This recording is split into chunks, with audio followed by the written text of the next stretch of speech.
Now we're live on YouTube as well, and everything is set up.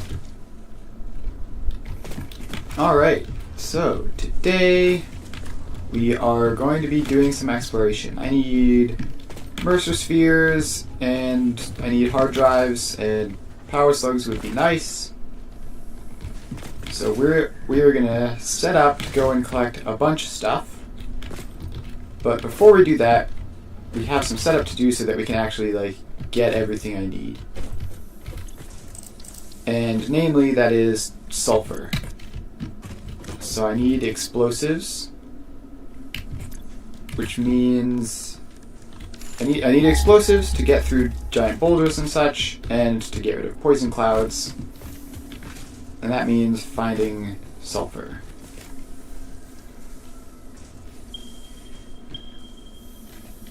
And apparently sulfur is all quite far away. But there is some up north, which is fine. I have factories up there, like quartz. So we're gonna head over there and pick up some sulfur, and hopefully there's coal up there as well.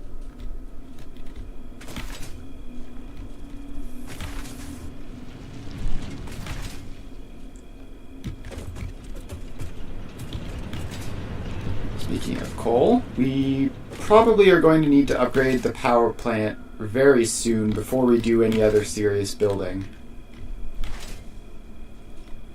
So that's something to keep in mind.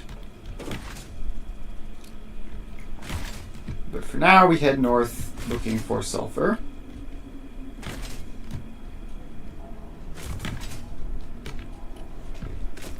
It was in there. Right, so let's grab power pole.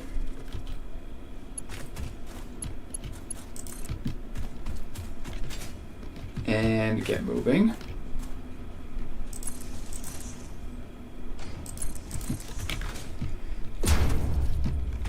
Alright. Sulfur should be up around here. It's very dark and spooky right now, which is slightly annoying. Alright. Confirmed, the sulfur is right over here.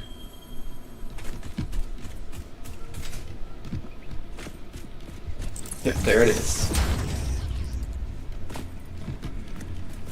Alright, so I can set up a miner here, grab the sulfur, and power it on. And now we need to see if there's any unused coal in this area.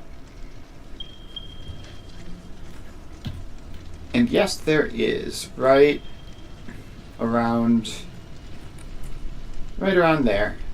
We've got some more coal. Not a lot of it. There's a ton of coal up there, which we're probably going to have to use for power.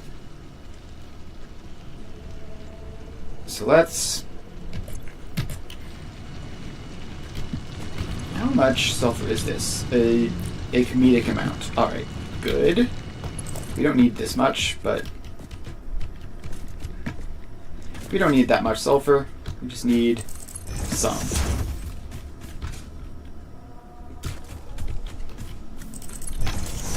Let's take this down around this corner, past these poison flowers, preferably before they kill me.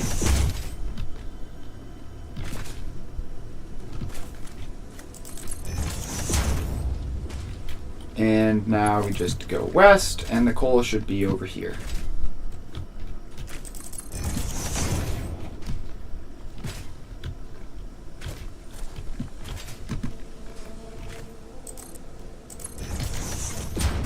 Alright, coal, where are you? Just a little bit over here.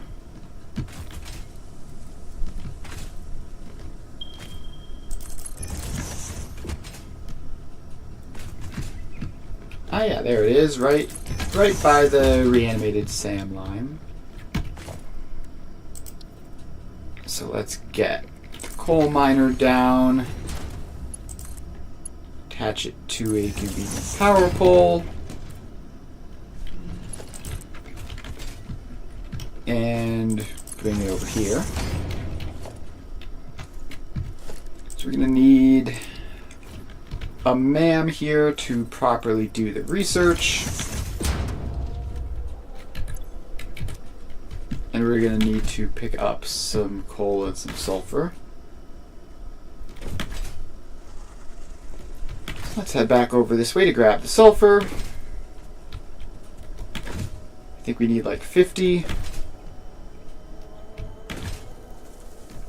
We need like 50 sulfur to do the research and then to wait. Actually, because it's producing way faster than it's being output, there should be tons in the machine itself, and grabbing it from there won't mess with how long it'll take for the sulfur to show up at the coal. So we'll do that. And again, poison plants are not a threat as long as you just move kind of quick. The only problem if you intend to be sticking around.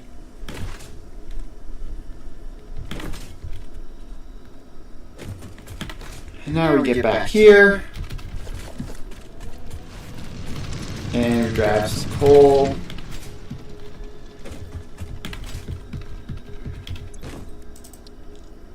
And we can unlock black powder. Lovely. Research completed. Alright, so now we just need recipe to craft some of the stuff. Sulfur research available. Which... This is a bit constrained for space. I have to put that like over there. Have this hop up over the Sam.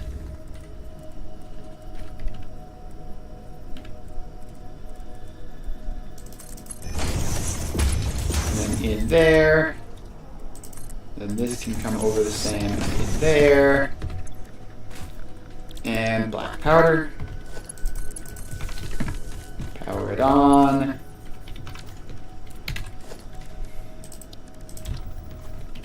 And I guess we can feed it into a box. Once the sulfur eventually shows up. Actually, how much does this use of each? Only 15 each.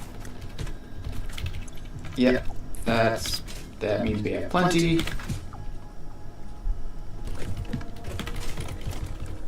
And honestly, I'm going to upgrade these belts purely just so that it moves twice as fast along them.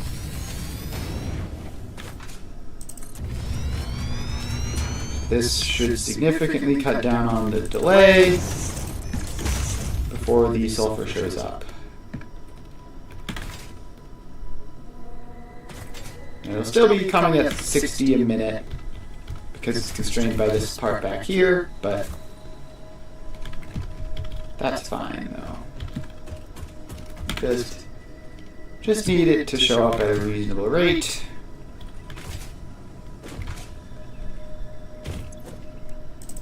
And let's see, what else do we need? We just need 50 of that and some pipes. Let's grab those. And sure enough, these are just about here. They do kind of clip a lot, but that's fine. This is an exceedingly temporary setup.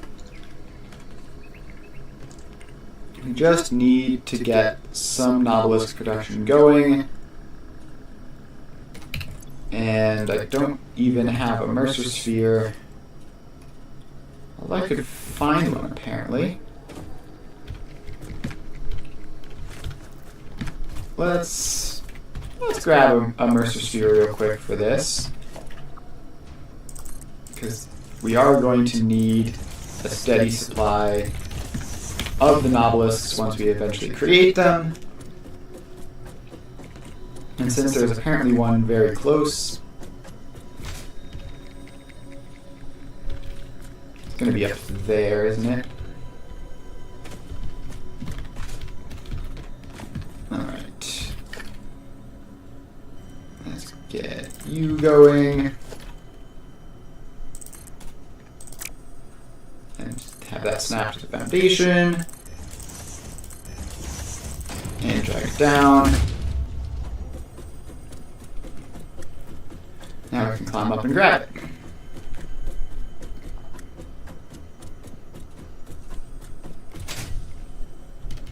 It should be...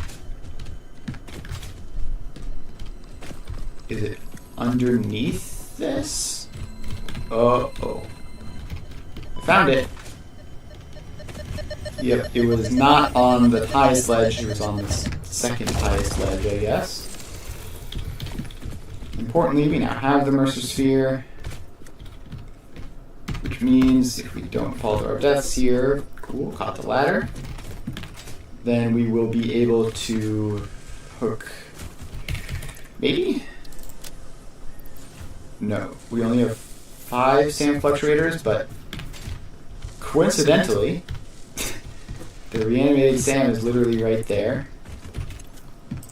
which means we can use that to craft up all the stuff we need. Alright, so let's unlock that. Detonator and basic Nobelisk unlocked. Most obstacles can be cleared with the basic Nobelisk. It is most effective against organic material and is able to destroy small boulders and porous rock. Deployed Nobelisks will stick to the first solid surface they touch and cue on the universal detonator. If you do not recall the order in which you deployed the Nobelisks, remember Fixit does not take responsibility for any harm caused due to human error, even if those errors are genetic. So we're going to need steel pipes for this. Is there coincidentally also iron around here? Yes, there is. So we have iron, we have coal, which means we can make steel, which means we can make steel pipes.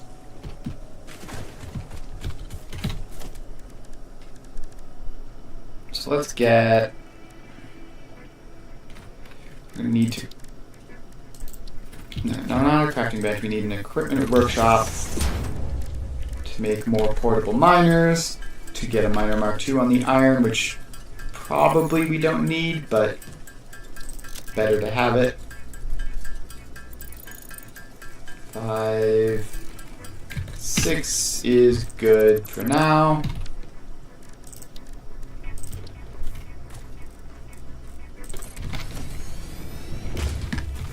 Alright, so then we hook that up to power. And this is going to be plenty of iron. So that's nice.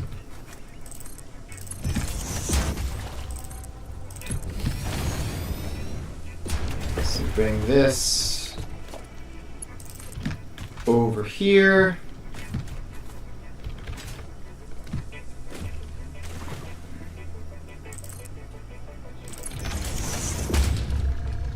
And now we just need to grab some of the coal.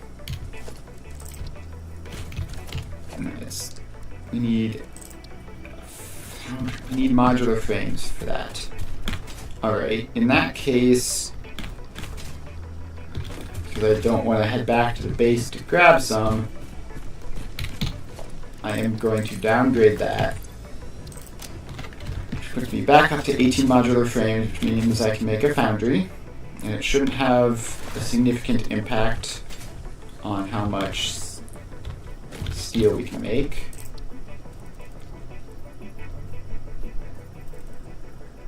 Alright, so let's get that in like that. That can come down into it there. You're set to make steel. And powered on.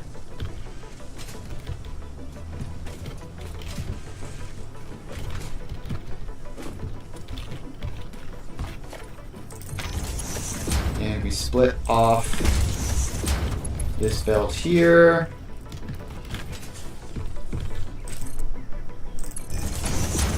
And putting that into that.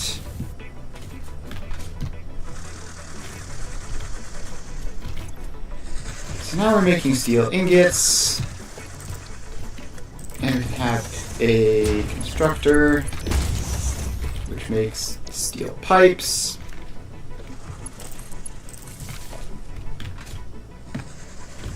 And finally, an assembler, which takes the steel pipes and the black powder to make obelisks.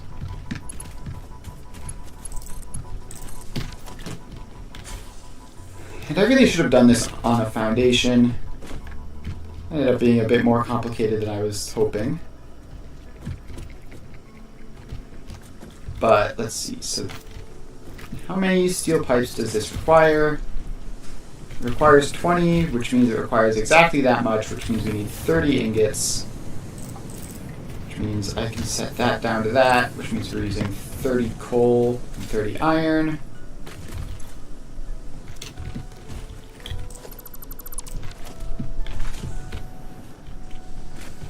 Alright, that actually hooks up to that.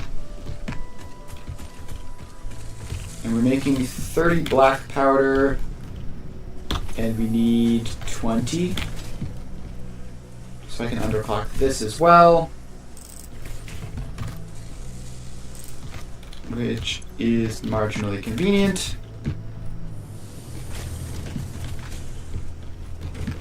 Now this whole thing is set up. We can apparently not get the dimensional deploy, so we're going to need, first of all, we're going to need to craft 2 modular frames. Alright, second of all, we are going to need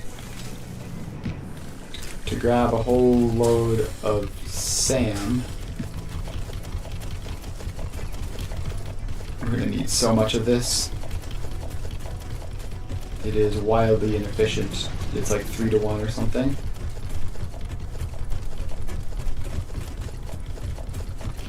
Alright, maybe that'll be enough.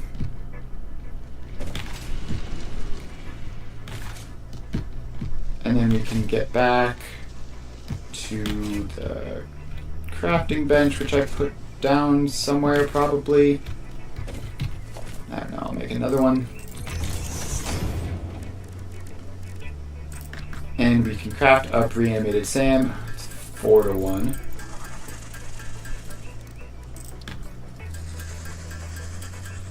So we need another large quantity of this.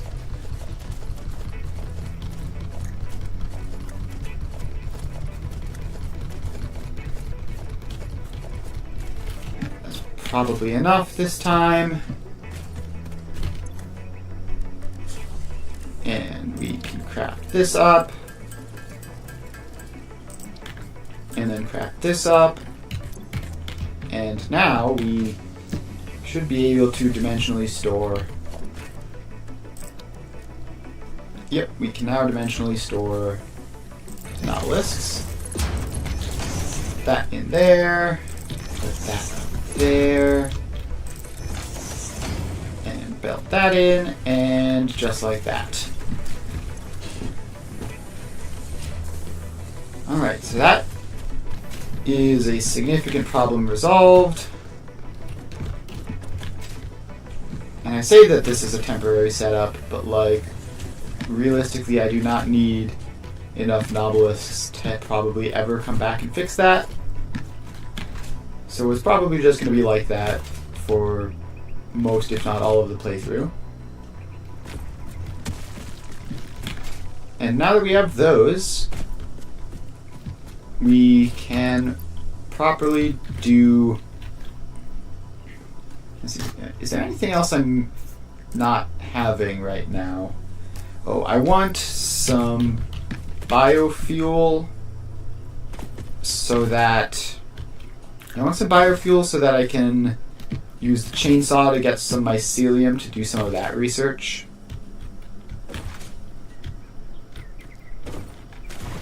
And hopefully even like get a parachute, for example.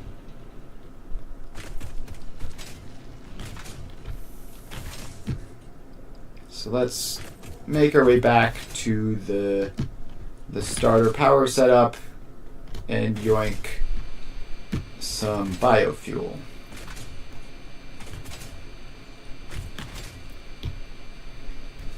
We'll also make it marginally more convenient for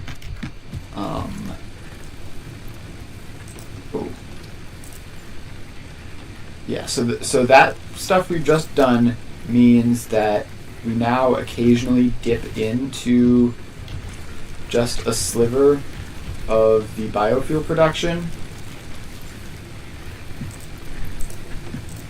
So that's a little worrying. Oh, this has 157. Yeah, I'll take a bunch of that. If that is 83, all the rest of these have some. It'll probably be fine. Something will probably fill up and stop working at 100% capacity, and then we'll be good. But I definitely don't like that.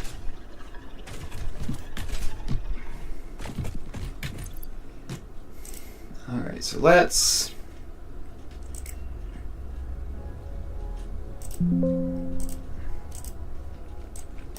find some hard drives, shall we? I have a map pulled up.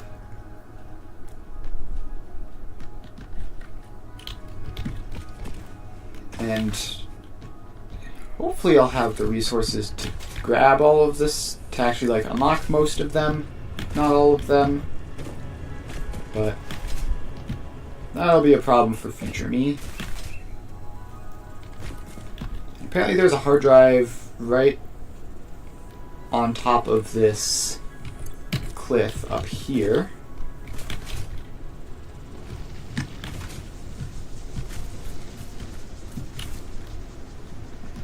Somewhere around here. So let's start climbing.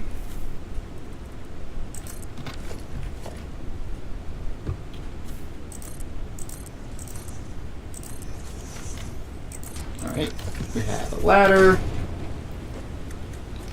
Now we climb the ladder. And see if it's up here. Yes, it is. I was actually completely dead on. And we need screws, which I have. Fantastic. Damaged hard drive recovered. Let's Return start. to the MAM for data recovery. Let's start scanning them. Oh boy, cheap viewers. And alright, so then we have that. And we need to get even higher up because there are a bunch of hard drives over there.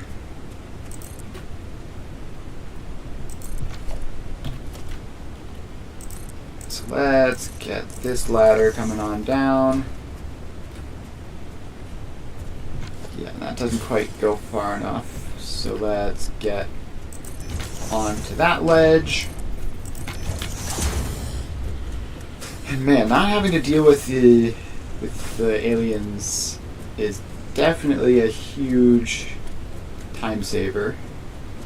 This would be tremendously annoying if I had to deal with those guys too.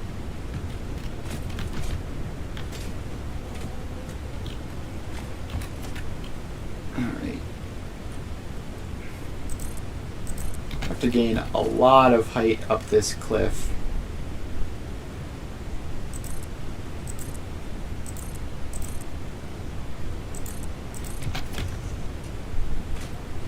And it's going to be in multiple phases.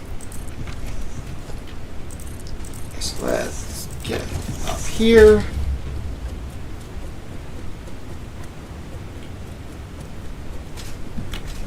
And then all the way up here. And then this isn't even the final step.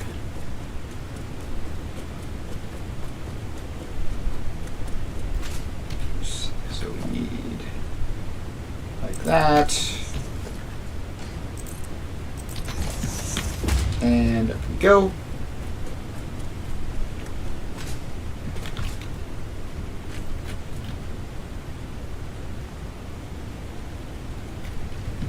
And theoretically, there should be like 2-ish over this way.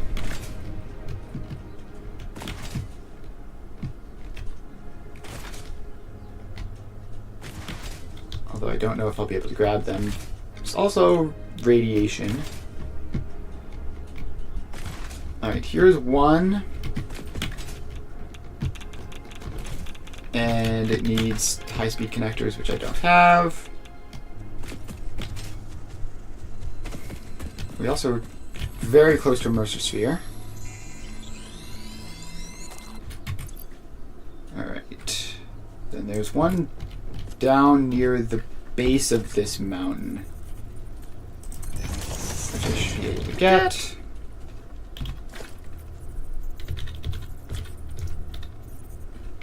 If I can make my way down. Something like that. Gives me a ladder there. Let me lose a lot of height. And I do see the Mercer sphere. That's convenient. We're going to need to keep on laddering down. And I sure hope my rod production is able to keep up.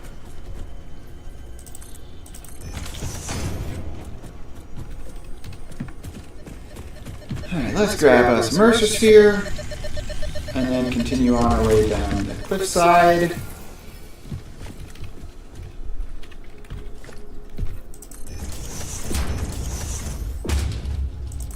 So just another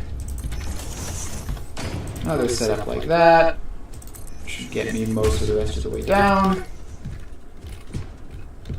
But please go down, thank you. I see reinforced modular frames, or what are they called? Heavy modular frames. So that will be a convenient pickup. Yeah, there's all sorts of cool stuff here. There's magnetic control rods, more of those. Let's see, if we get rid of some junk, we can find some of those. And of course the hard drive. And some of those. And some turbo motors. Not a huge number, but some. Let's get rid of that. Pick those up. Alright. There isn't really another one in this area unless I don't. Do I have 43 of those? No. So I can't grab the one that's due north of me. So we're gonna head south instead.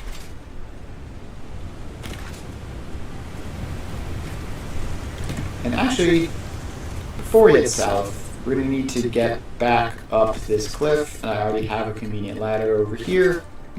So I may as well use that to gain the height. I'm on the wrong side of it. Alright, so now we climb up here. And we get all the way up to the top. And then we can start heading south to grab some more hard drives.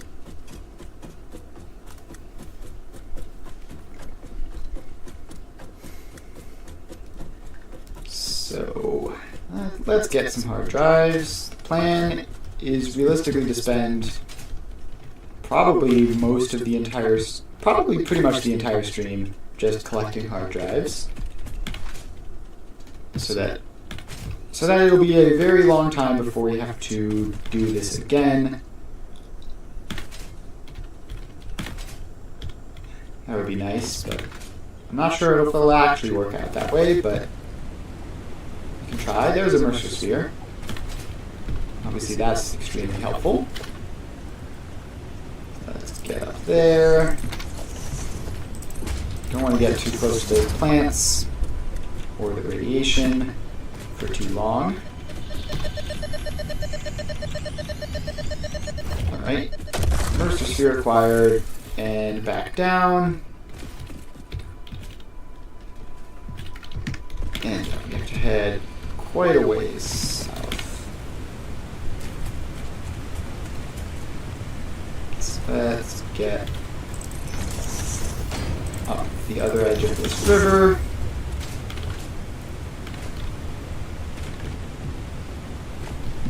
Yeah, there's all sorts of stuff. There's another Mercer sphere, which I'll grab. And there's uranium. So that's fun. I do love dealing with uranium. Alright, let's make this Mercer sphere quick before I die of radiation poisoning.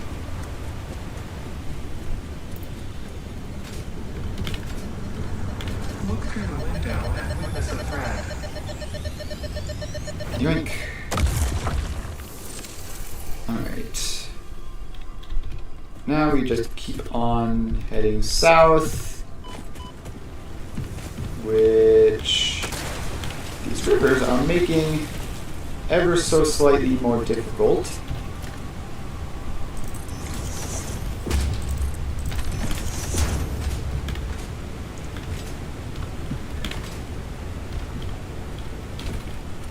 Alright, apparently there is another Mercer sphere right over here, so I'll grab that.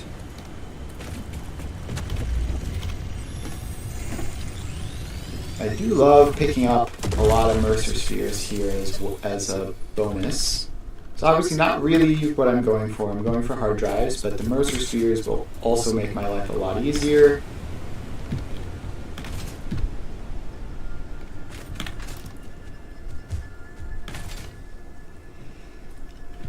Alright, so there should be another hard drive sort of on this slope, which actually, can I even grab it? Yes, I can, because of the loot from a previous crash site. We'd love to see it. Should be like down there. Yep, that's it. Alright, I need to be a bit more careful with taking damage. I never actually crafted the Novelist detonator. So I need to craft another one of these, and then one of these. Oh, hang on, let me drop the raw sulfur.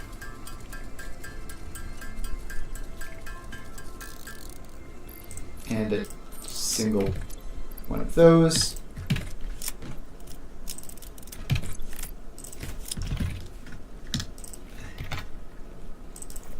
Alright. Novelisks acquired.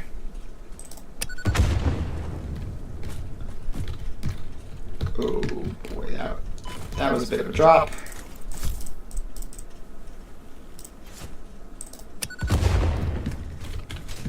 So I should be able to get close-ish to the crash site relatively safely. But I am just going to have to run for it. Because there's one of those guys there. Alright. Give me that. Give me that. The hard drive contained both data and the soul of this freighter. Disconnecting it has destroyed the soul, but the data can be analyzed in the MAM, so everything is okay. Alright, let's clear up some more inventory space because I saw some computers in there which I would like to grab. Alright. Computers acquired. Now we need to get back up. There's a Mercer sphere up there on that ledge. And a whole bunch of poison and radiation everywhere.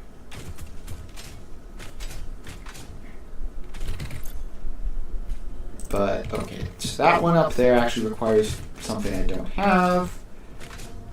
So we're just gonna grab the Mercer sphere then and figure out the next location to go to.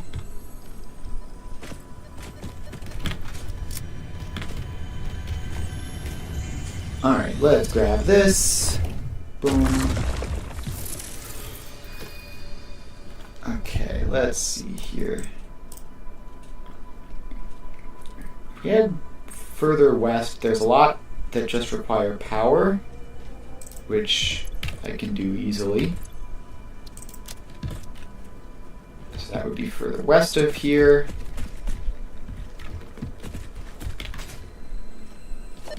So let's head on over this way.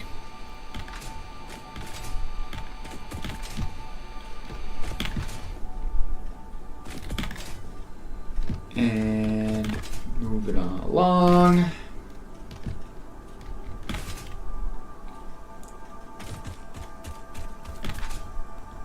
Let's see. Should be able to spot them maybe. They should be down here. Really need to stop taking random fall damage. It is stacking up, he says before jumping off of another slightly too high cliff.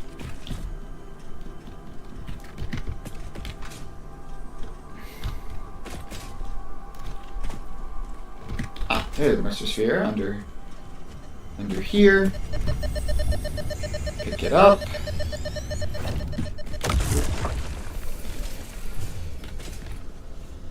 Alright, then the next Mercer sphere that's close is really far away. Alright, so there should be like 2 hard drives near me. And I only see one currently, but I'm gonna head down and grab it. Is my audio doubled? It might be?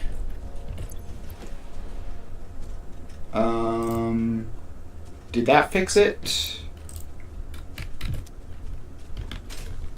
It's weird. Alright.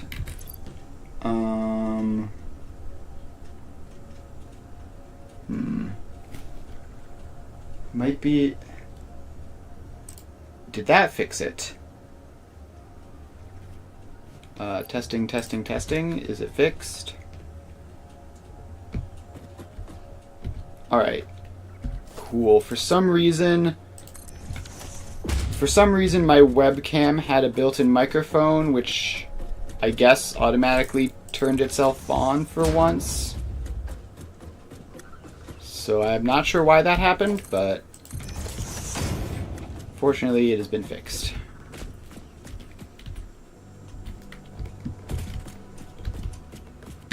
Alright, let's see. So that's one of them. I still don't see the second. There should be 2 like right next to each other. Alright, so let's... Come on. Get me out like there.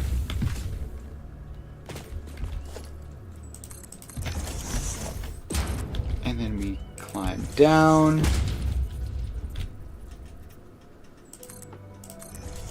Why did it build such a tiny ladder there?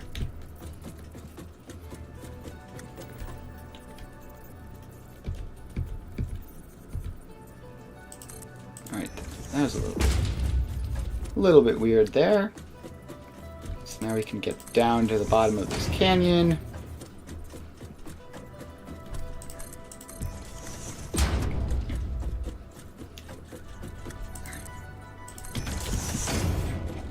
Alright, then we have this.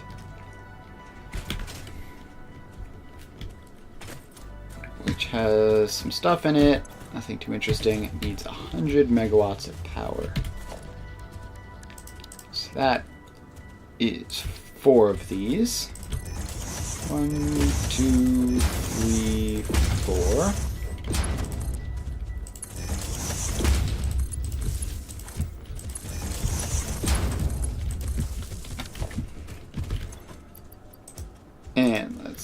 give them all some biofuel.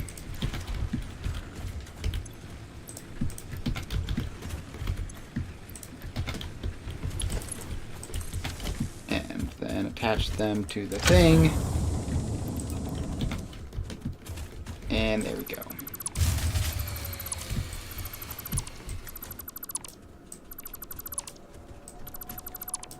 Alright. Now, well, there should be another one. Probably just yeah, up there is where it is. There's also a Mercer sphere, but that Mercer sphere is kind of annoying to get to. We're probably going to run into a whole bunch of them.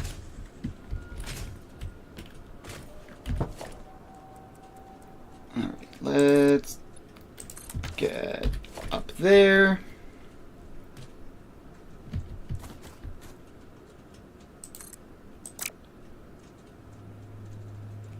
Alright, I can't quite get it lined up properly, but this, despite not being lined up properly, should get me close enough to line it up properly.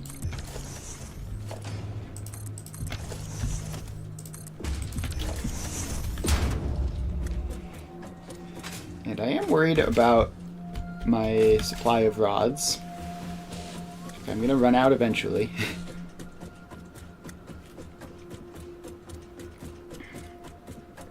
Alright, so this isn't going to get me up there, but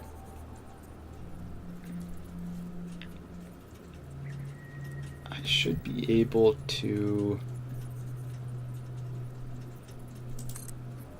maybe that like that.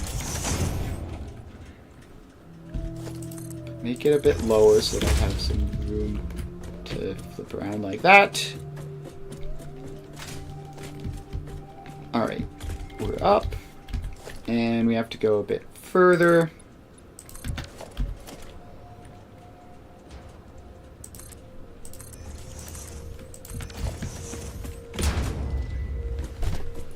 So up we go.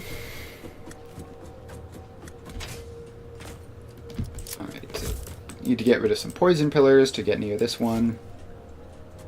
Which can be done quite simply just by blowing them up. And this one is apparently close enough to cause problems. So get rid of it. And apparently there's another one that's also close enough to cause problems. Yep, it's that one up there.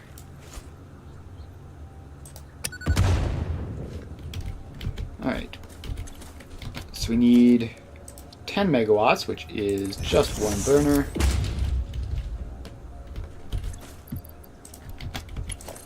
Biofuel in there, power it up.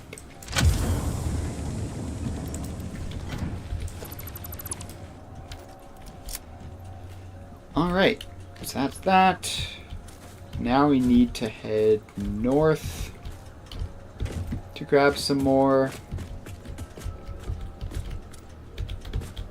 Which I think I'm honestly just going to Skybridge over here rather than go down and back up.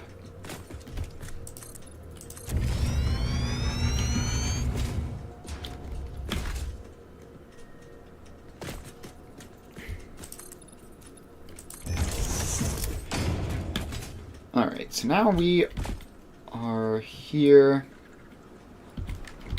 Now we need to head northwest.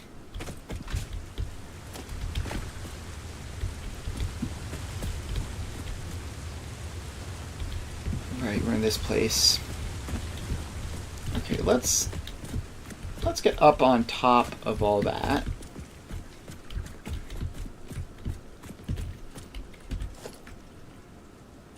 Which is going to be easier said than done.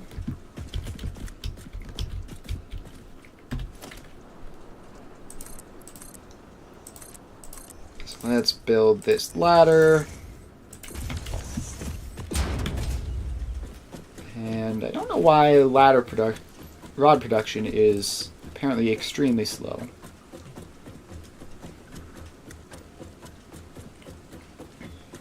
but might wind up being a problem.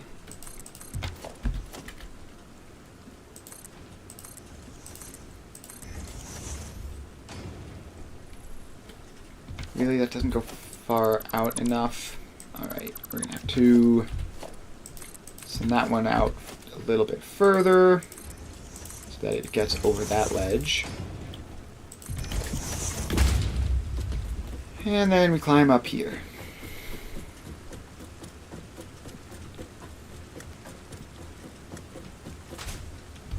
And right into some radiation. Wait to see it. Alright, so there's radiation by that Mercer sphere as well. But it should be relatively quick to hop in and grab it. I mean, assuming we don't get irradiated before we make it. So we need to get rid of that hatcher just to have a place to put the bridge.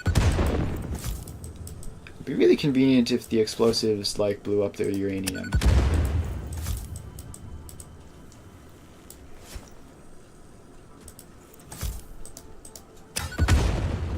Alright, so now that that guy is out of the way, we can do that. And then we run in, grab the Mercer sphere, and run out. The voiceless effigy creates bodies in their waves, but does not notice the shore. Is our melody not beautiful? Detecting abnormal brainwave activity again. Activating artificial brainwave resonator. So the next two hard drives are up The river there. erodes our temples without prayers and washes away our scripture without deepening. Consume. I believe this is one of those moments where the scientist would yell, "Eureka!" But that seems entirely too dramatic. It seems they are somehow organically emulating human speech. Fascinating. Continue exposing yourself to alien artifacts. Alright. Yeah, this guy, which just get a little bit closer to so I don't fall off the ledge. And there's one of those guys there. Alright, so I know from the map that it requires power. So actually it would be easier to set the power up here so that I can configure it. How much power? 70 megawatts. Why are they always just slightly more than an even number of burners? Alright. So let's give you some. Give you some. Give you some.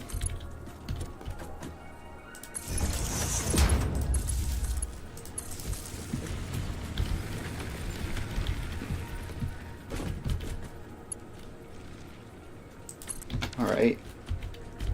So now we just need to have a way to get down there and back up.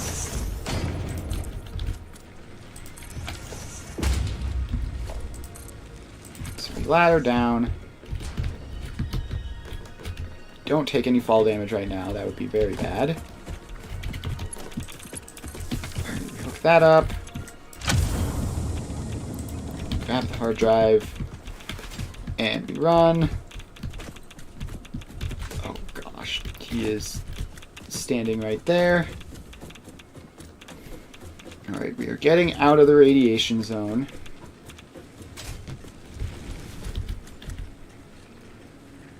Alright, then apparently there is another one just like back there. I do not see. Maybe it's under. Oh, it's definitely underneath. It's definitely underneath this structure. Oh, that throw didn't go as nearly as far as I needed it to. Boom. So now we go like that. And like that. And we go down. We get down to surface level. And I suspect that this hole here will be where the crash site fell through. Or something along those lines. Oh. The poison. There's a poison cloud. Is that it? Apparently. That was a very, very tiny poison cloud.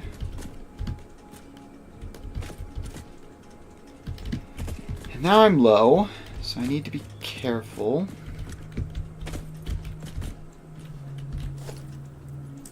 So let's ladder on down there.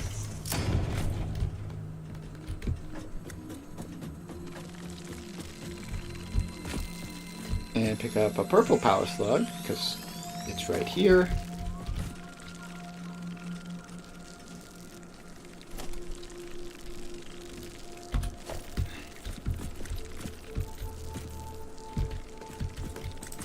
And build more ladders to go even further down. Oh, almost fell there. That would have been bad. Alright, I see the crash site. Just need a ladder on down.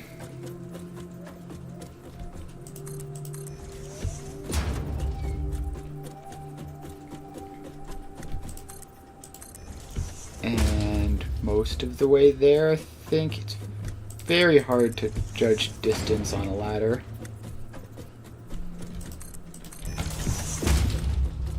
Alright, here we are. No evident radiation. Just hop in and grab it. I've just realized I've left my biofuel back up there. Probably not worth grabbing. So just pick up some of the loot. We don't need things we already have. Surely that hard drive scan finished at some point. Yep. Alright, let's do another one. Hard drive analysis completed. Alternative recipe selection available in the MAM. Alright, so then there's another one southwest by the river.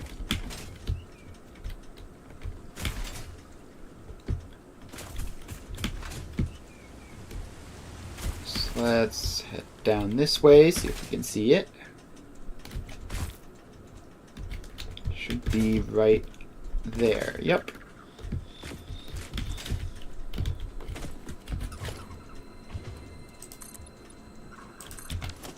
Alright, so then we do the old ladder trick. And get onto it.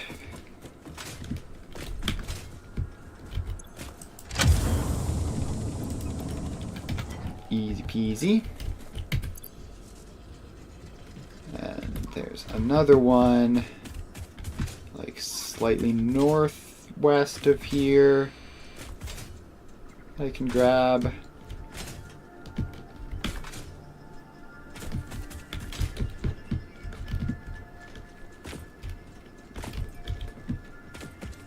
Alright, let's get on over this way. And we need to turn north at some point. We're going to overshoot it otherwise. Like here. This works out perfectly. It should be like here.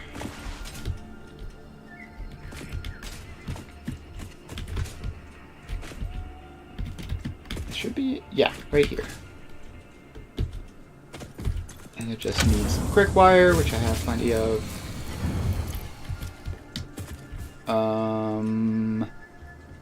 Okay, I'm gonna just assume that that was the one by the hard drive that I forgot to take apart, and not my main power grid.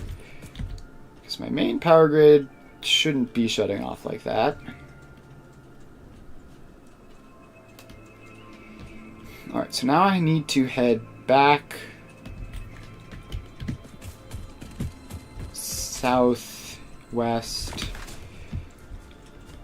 and get up on top of all of this nonsense.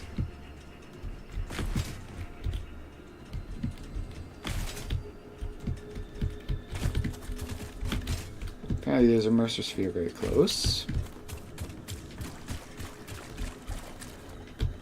Yeah, like up there. I guess I need height anyway, so I may as well pop up there and grab it.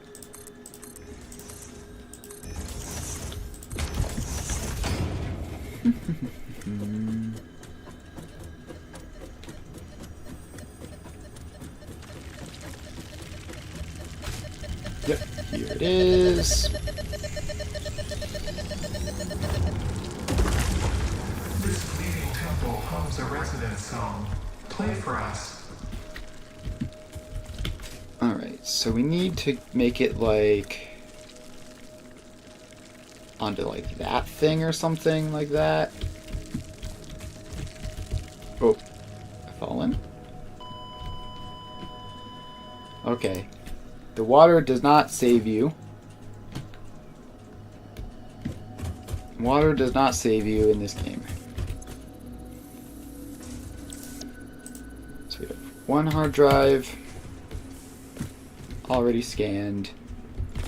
And like 9 to go. We also have 8 Mercer spheres, which is not nothing.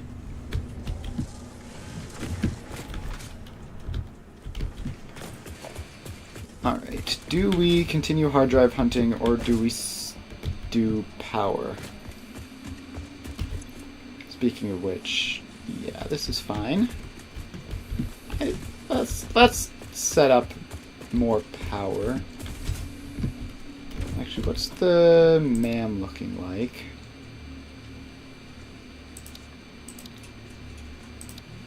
So I think we have technically unlocked everything that we need. It's just a matter of the optional stuff, which I should start getting. This is like weirdly far behind for me to not have it. So I'll grab that. Milestone reached. The Fix-It jump pad combines high technology and innovation for optimized factory traversal and an ideal travel experience. Clarification. These Ideal two travel will both be experience not marginally guaranteed. helpful. Individual results may vary. Pioneers are responsible for all workplace accidents resulting from jump pad usage. Alright, we could do some of this stuff.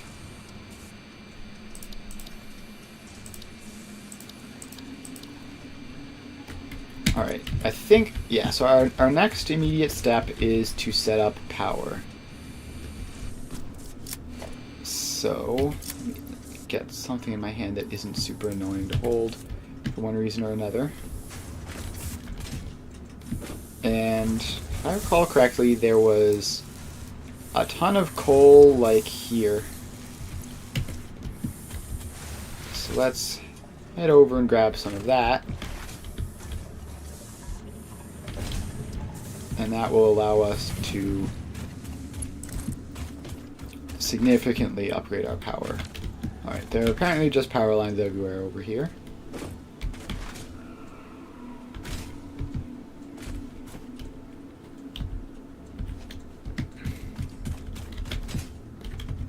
Let's grab, say, this one.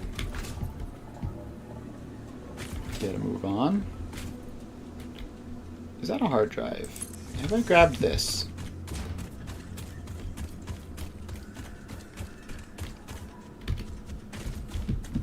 Doesn't look like it.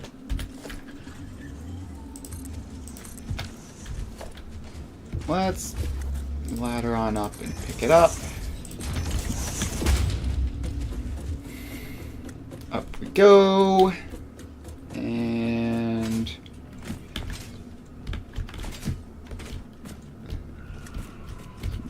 some junk. 5 iron rods. Let me grab some of those. And sure. We have that now.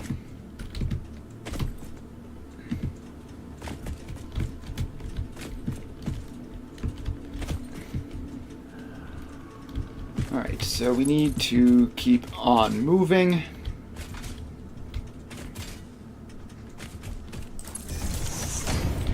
And let's do a scan.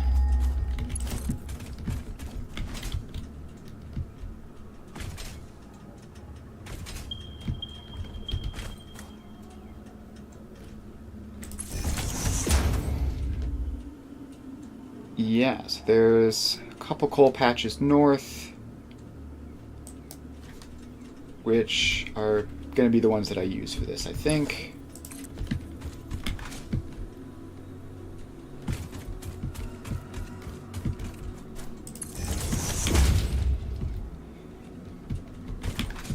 And hopefully there will be like a pond or something that I can pull from.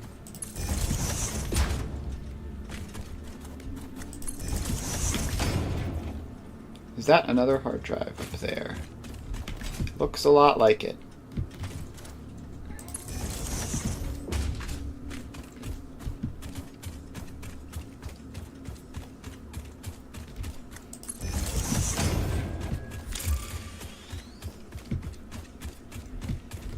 Yeah, let's grab another hard drive.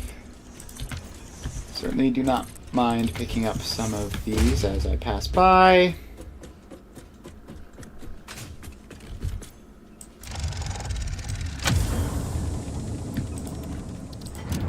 And yoink.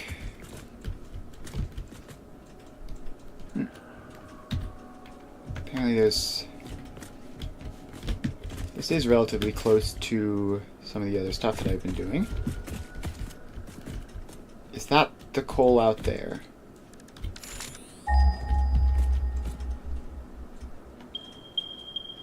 Yes, it is. Alright, we've almost made it.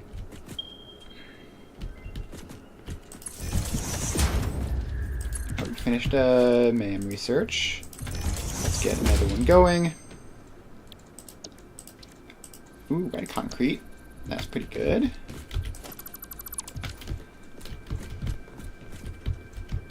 Alright, so we get down.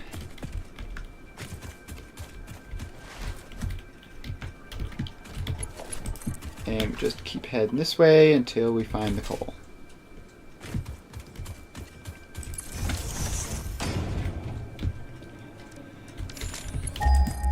Give me another scan. Ah.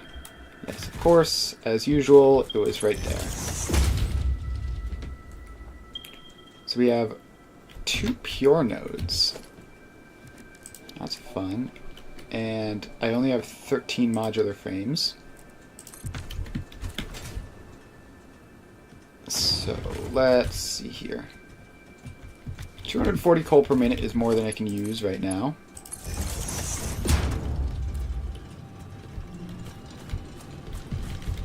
Which means it actually makes sense to have a pair of miner Mark 1s here.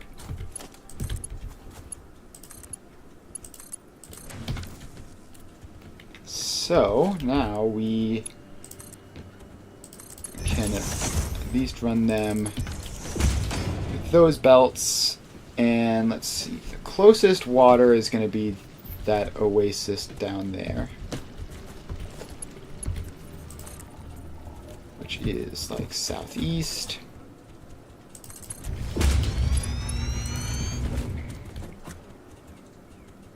And this power should carry us well into the point where we have fuel power. This is a lot of coal.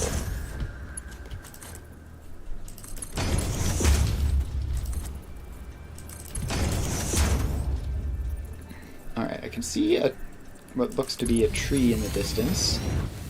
It's probably the oasis.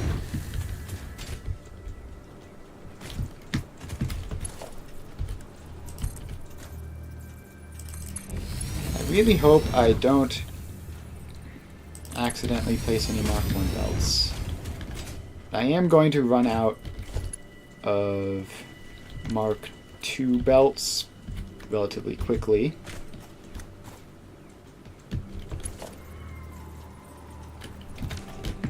Alright, let's head back to the hub and pick up a bunch of reinforced plates manually. Or I guess not the hub, but wherever... I can't quite remember where my reinforced iron plate factory is, but it's over here somewhere.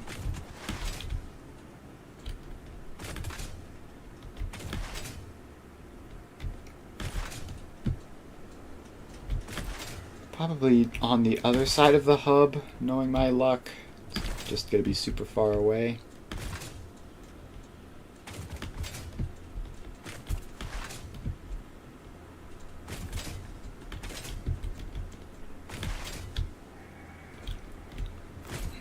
Alright.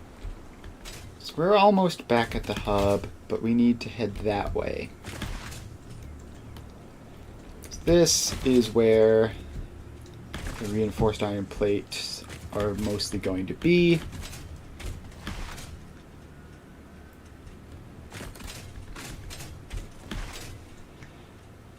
What I should probably just unlock Logistics Mark III so that I can get Mark III belts and do this better.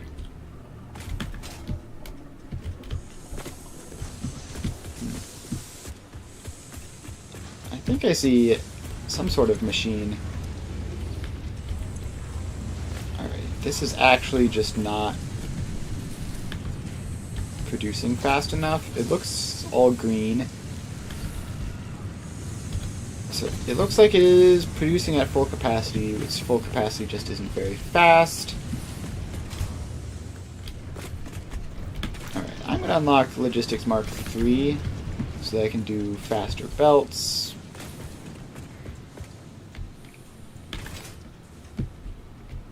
I should also, I guess, probably it would be in the spirit of the gameplay to make a blueprint for my coal power instead of just having it all manual. Save a bit of time as well. So let's do that. Let's head back over here, create a blueprint for the power generators, unlock Logistics Mark III. And then we can head back over there.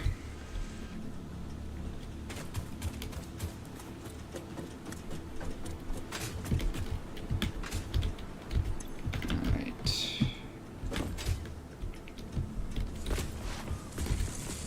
We also need to pick up some modular frames while we're at it. We need to put those on dimensional storage like everything else.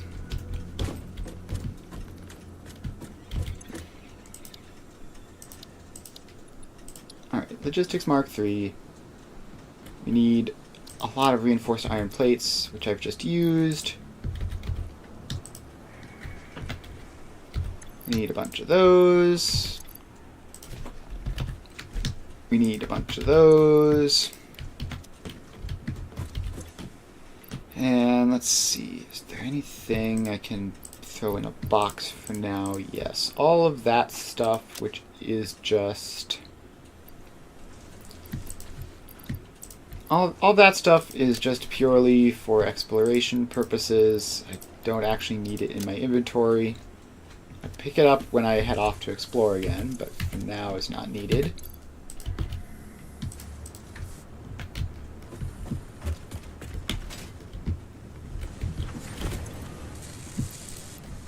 Alright, so that gets us like halfway to the reinforced iron plates needed for this.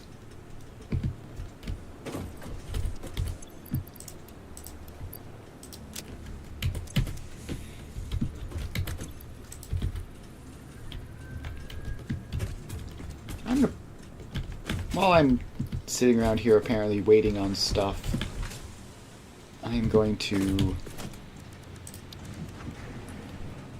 grab some of the SAM. 2, 3, 4, a couple stacks of those. And craft up a bunch of fluctuators so that I can add dimensional storage to things which don't already have it.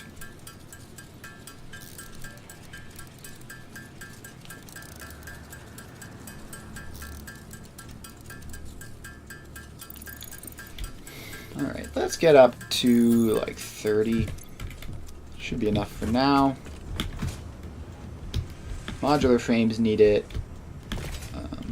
Those two need it. Don't really need much more than that, though. Actually, I think Quickwire needs it. Yeah, Quickwire probably needs it more.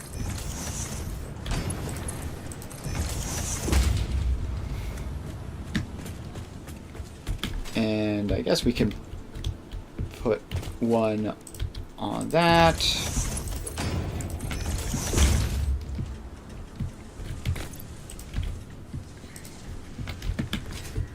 Yeah, it's just taking ages for the reinforced iron plates to come through.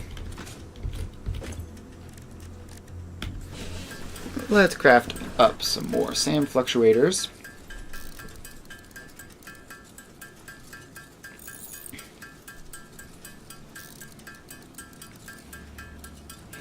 And I guess we can just use all of this reanimated SAM that I grabbed. Make a good solid chunk of them.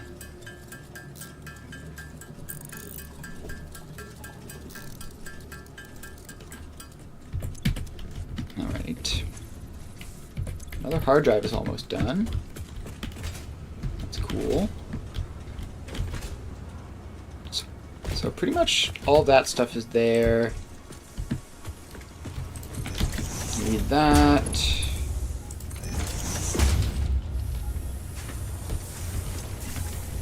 Alright, so that's set up. And yeah, we are definitely getting to the point where we are occasionally using biofuel.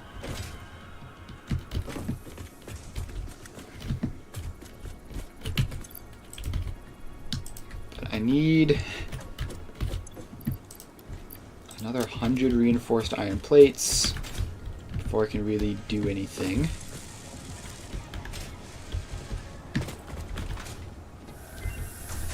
Ooh. Hard drive scan is done. Oh. Thought there was a platform here. There was not. Let's get a ladder in so that I can get up from this side. Automated speed wiring, steel rod, neither especially useful.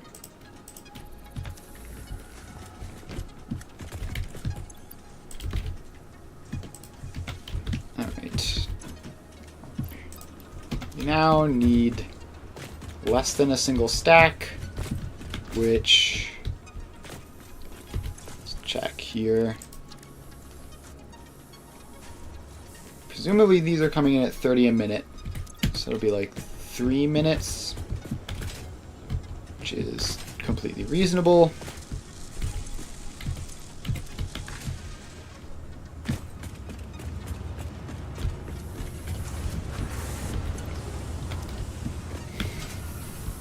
Alright, what else? Alright, we can set up the blueprint for this at least.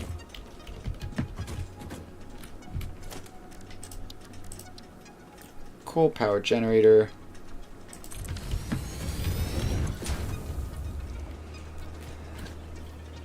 And let's see here. 45 water a minute.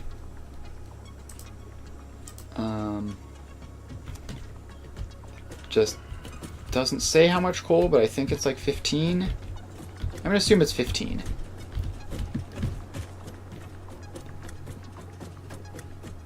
So we should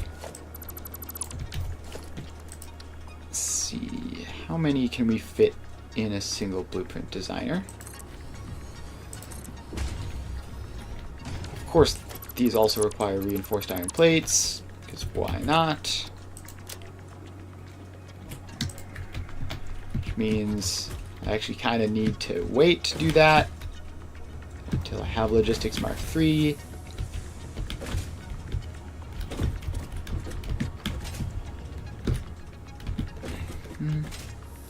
Everything is bottlenecked by reinforced iron plates at the moment for some reason. Also, this ladder is in a very annoying position. Just gonna scooch that over.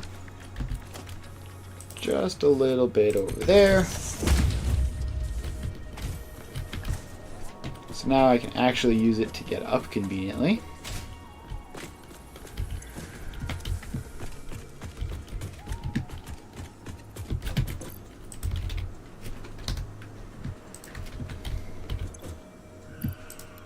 $370.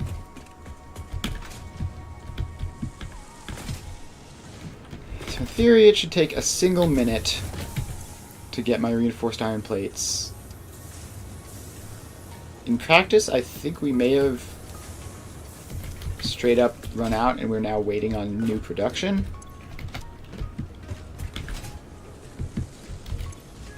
Which kinda sucks. Not gonna lie, that's pretty terrible. Because we're only getting like 5 a minute. I guess I can manual craft with these screws in my inventory. But manual crafting is really not what I want to be doing right now. I want to be either exploring and grabbing more hard drives or setting up a power plant.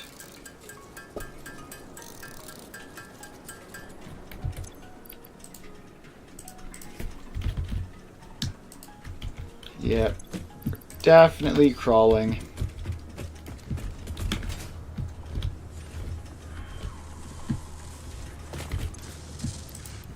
We can grab those, and that should do it, hopefully.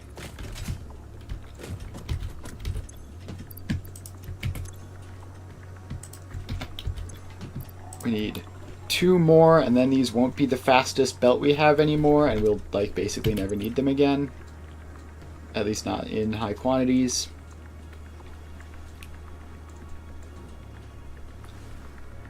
Alright, we're sitting at 1 out of 200.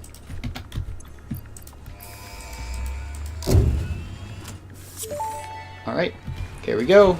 Logistics Mark III. Milestone reached. Improved storage containers and the conveyor belt Mark III provide the obviously necessary tools for improving your current setup. Production speed is of the essence after all.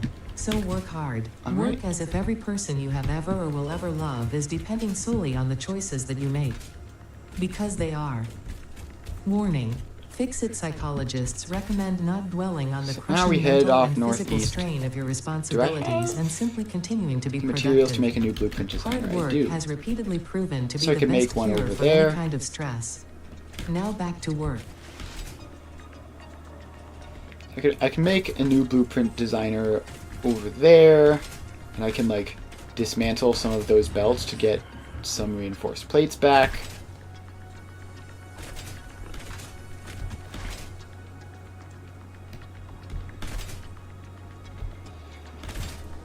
So we should be totally fine on reinforced iron plates for probably the rest of the game.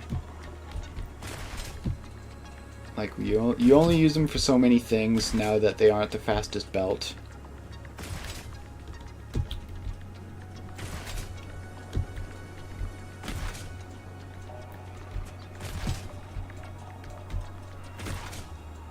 Alright, let's see, where did we run out of... Ooh, what's this? Summer Sloop. Don't mind if I do.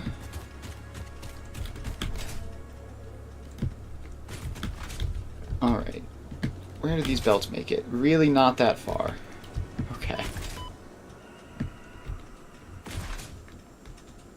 Now, fortunately, steel beam production is much, much quicker than reinforced iron plate production.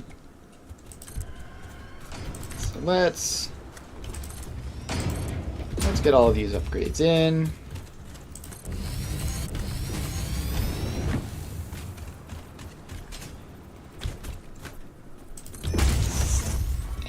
Don't miss that tiny little section there.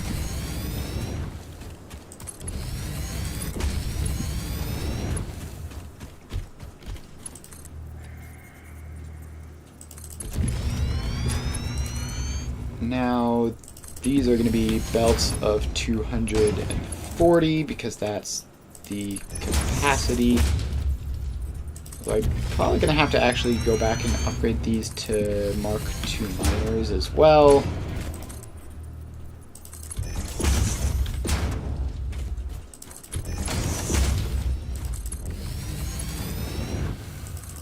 You get up there, you get up there.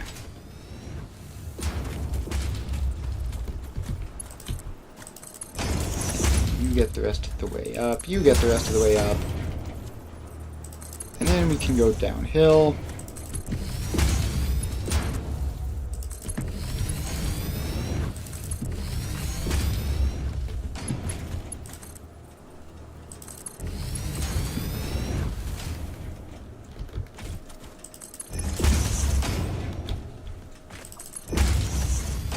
Alright. Barely made it. We are going to need to let steel beams recover, unfortunately. But there is a hard drive, so that's fun. We can go grab that while we wait. I think this one requires power, though, which is a little bit annoying.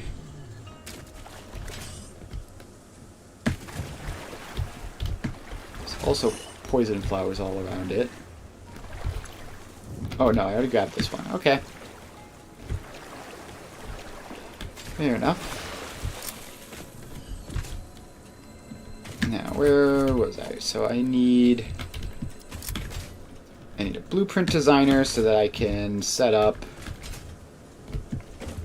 the power plant blueprint. I need a bit more steel for that. And then once I have it, I should be able to deconstruct it and get that steel back. The other thing I need is I'm fairly certain I need to upgrade these from Mark 1 to Mark 2. Pretty sure I placed them at Mark 1 when I didn't have... Yeah, so I need miner Mark 2 there. I need an equipment workshop to make more portable miners. I actually don't, because you don't need as many to upgrade than you do to build initially. Alright, so now we have 480 coal. And we got more man researches done. Encased industrial pipe is great, bolted iron plate is awful. Let's keep on scanning.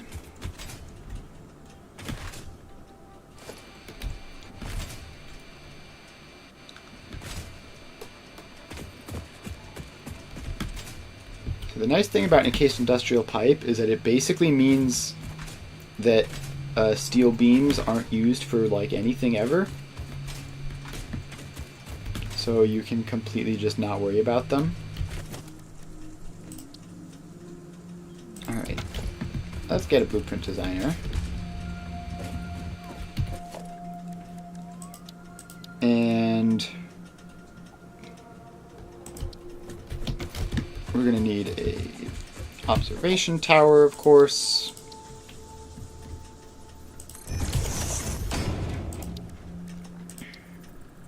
Which I don't know why I put a foundation there for it. Really is not needed. Alright, so let's get coal power generator.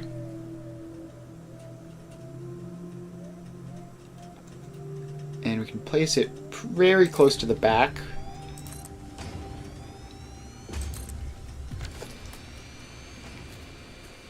Alright, so we can fit 3 in.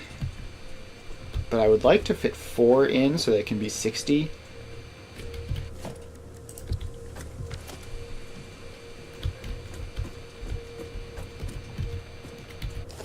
idea.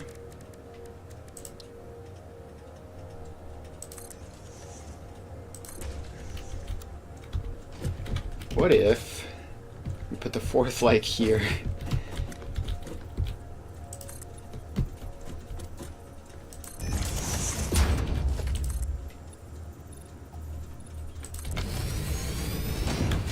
Alright, so now we get back to the lookout tower to build out the rest of this floor-ish thing.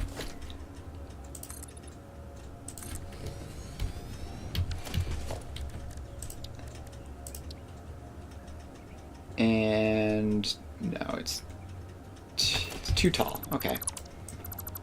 That's a shame. In that case, do we even want these to be in groups of 3? So I think in that case, so groups of 3 would be 135 water. Groups of 2 would be 90 water. Groups of 2 would be 90 water, 30... what's it called? 30 coal. So I think... I mean, let's see if we can even fit the pipes in.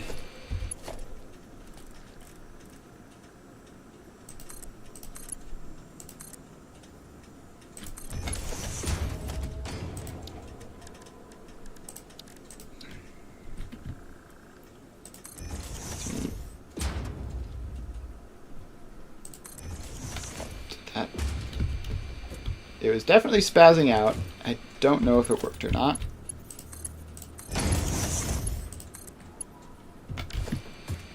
Okay, yeah, the pipe just didn't go far enough.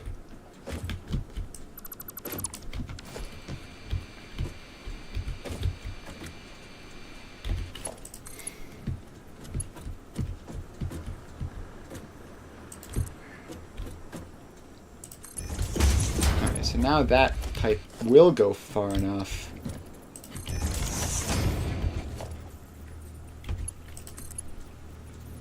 But it doesn't work anyway? Why does that work, but that one doesn't? Alright, if I set it to noodle, it works, apparently.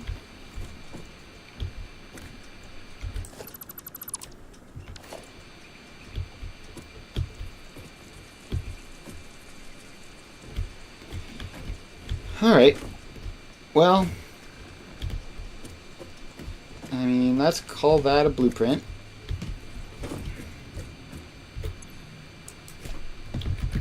Cool. Manifold. Coal power manifold.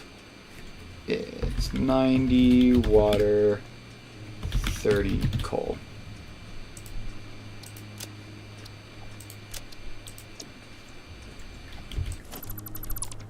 Alright, so now I can take that down.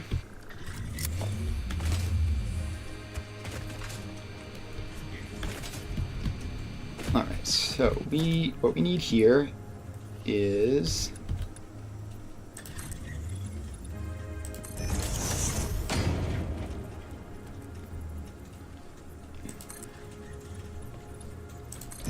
nice, convenient, tall-ish. Actually, I don't want it to be that tall. That's going to require pumps. This should be more than tall enough. It's over water, after all.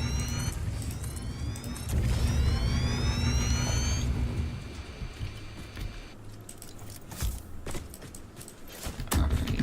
Well, it worked.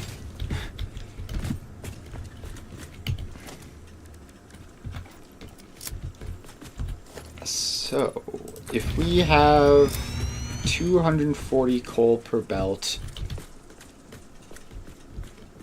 and those blueprints we just made are 30,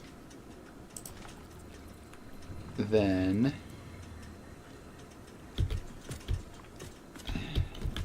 need to see this like from the side, I guess. Get it to line up well. Close enough. Put another line of foundations back there, call it a day. Go up the tree.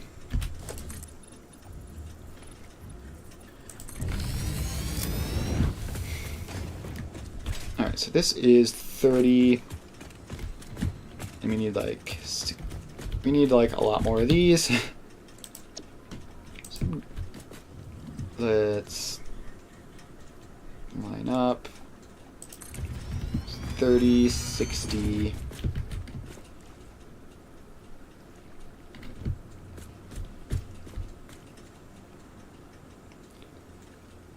Oh, wait, I got it there.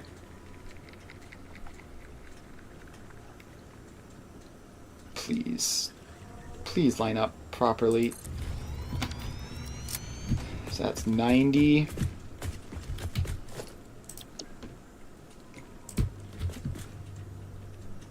And so this, if I could get it to freaking line up. Yeah, I'm just gonna have an observation tower so that I can see what the heck I'm doing.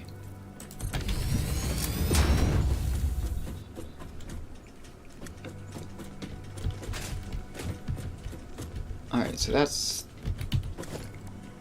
that. And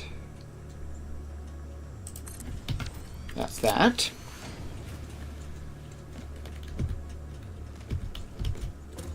So this should be, if I'm right, like 120. I don't know why that doesn't show any supported fuel types.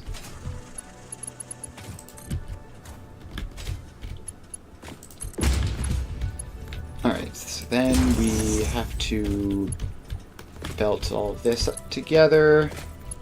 And then we're going to have to do the water. The water supply is going to be mildly more irritating for this.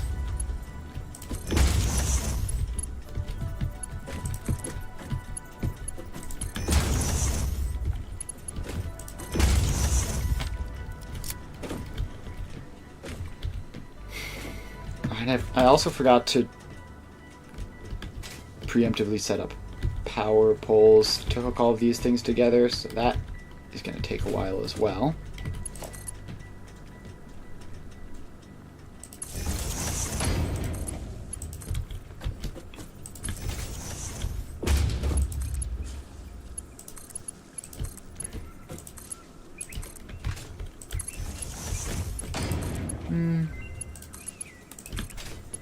Got another MAM recipe done. That's nice.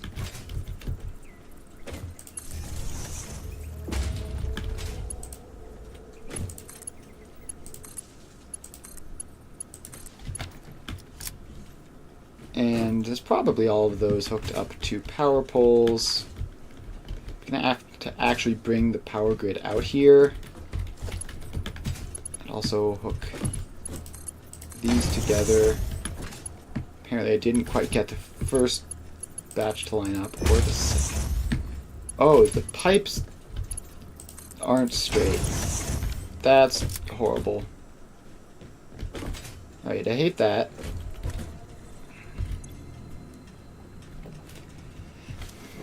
But we almost have it hooked up, so let's just finish it off.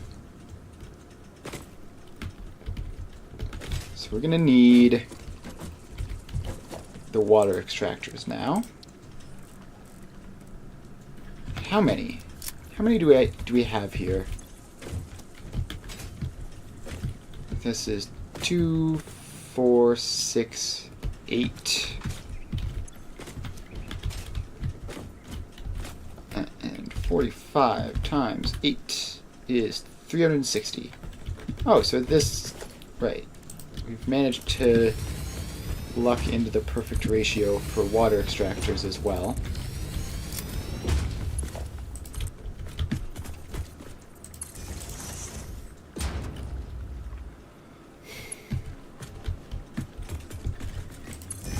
So let's then hook these all in.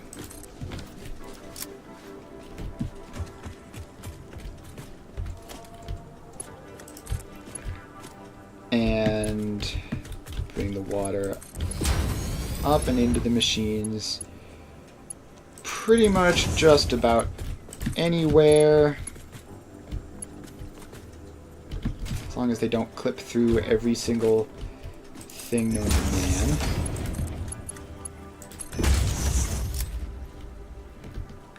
Alright.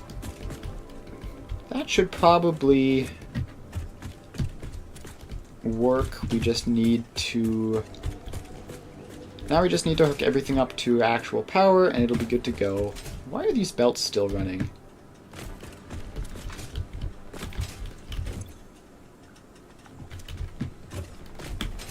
Alright. Don't understand that, but we need to grab this. Make another power pole just so that we have some spare. And then we need to find power grid, which closest will be over here by the coal plants.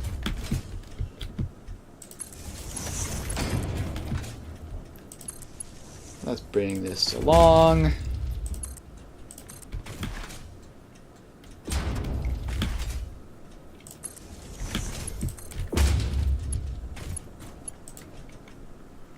And boom.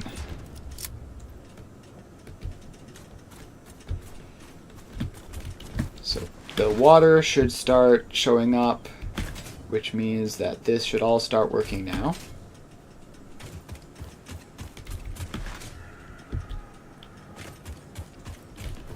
Unless this isn't also hooked up. No, everything is hooked up. And, yep, these belts are starting to move. Alright, we're getting there.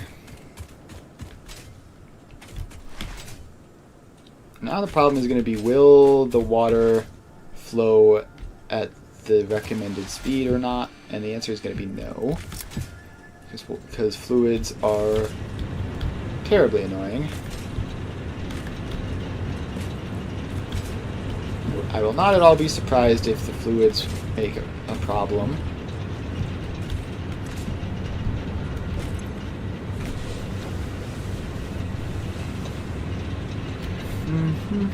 Yep. Looks to be the case.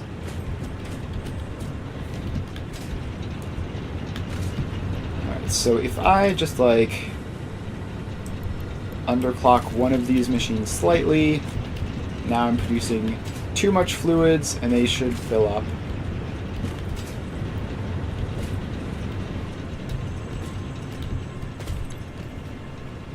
Which hopefully will happen.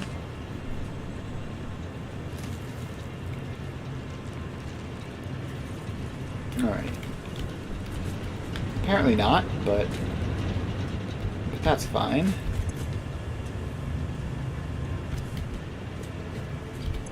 It is going to take a while for that to work. So let's honestly just like temporarily shut this machine entirely off. So that should mean we're getting net 45 water per minute into the pipes, which should fill everything up. And hopefully we don't have all of the fun water-related problems we have whenever we work with pipes that are close to full. And theoretically, the pipe should be 300. And we're feeding it from both ends and the middle, so like it shouldn't be an issue. But it's probably going to be an issue.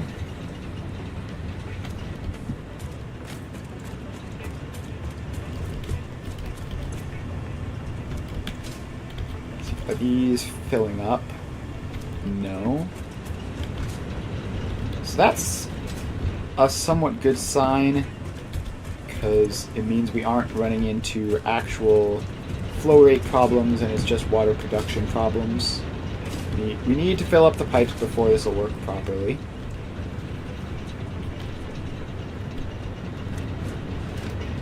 But in the short term at least, we have definitely pushed back our power problem another good 100 megawatts. A couple hundred at least.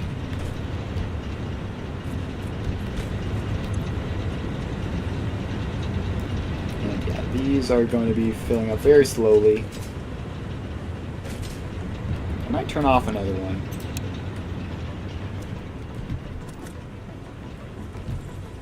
We really need these pipes to fill.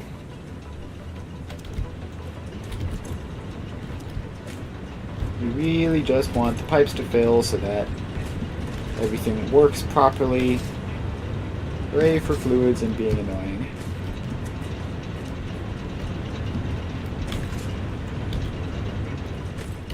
I think we probably had a MAM recipe finish.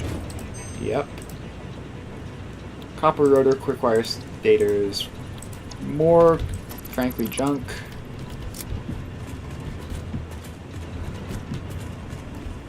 Now are these starting to fill up?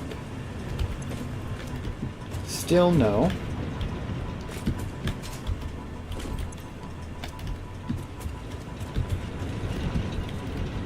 Yeah, so it is just going to be a question of how long it takes for all of this stuff to stabilize. And it does look like it is just about there. There are a couple more filling up still. Once the machines fill up, then the pipes can fill up, and once the pipes can fill up, then they can flow properly.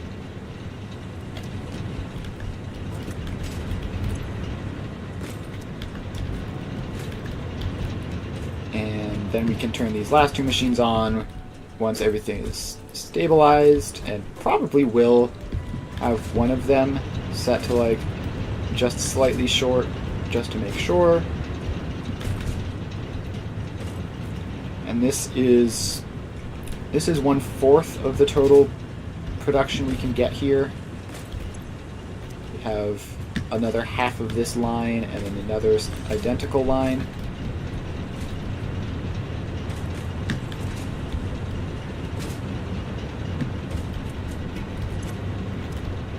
So how is the water looking?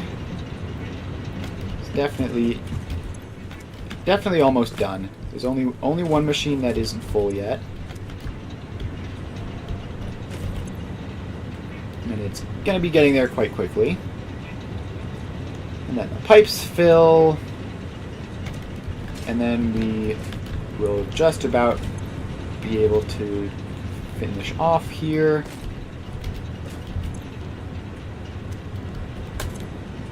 Alright. All of the machines are 100% full. I'm going to turn another coal generator on.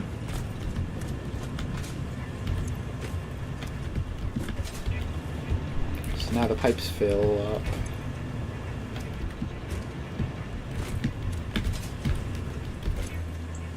Now the pipes just have to fill themselves up, which should be relatively quicker than waiting on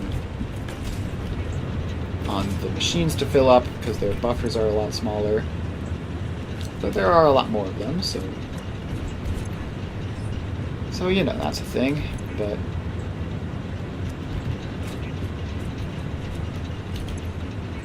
yeah, so this like internal space furthest from all of the pipes is obviously going to be the slowest.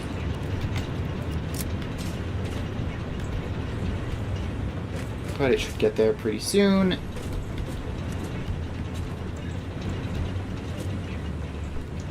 And once these extractors start to fill up, then we can be sure that we are just about good. And I think if any of them start to fill up first, it'll be like these two on this side.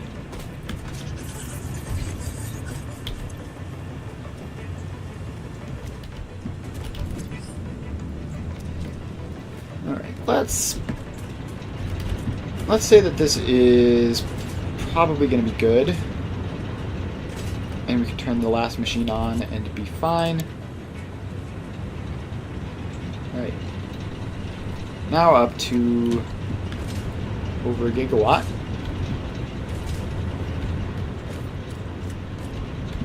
So let's see, are there any other, like, are there hard drives just like in this vicinity?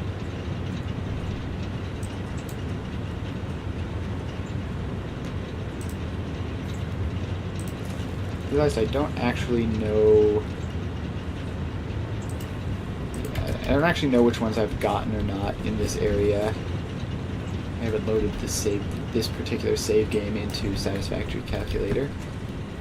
So we're gonna call that a day on the power front, and we can come back and upgrade that quite quickly if and when we need to.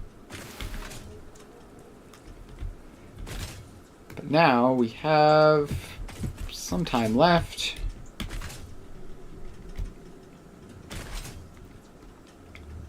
Which I suppose we should probably start working on project parts. Yeah, let's do that. Let's set up a good old project part factory.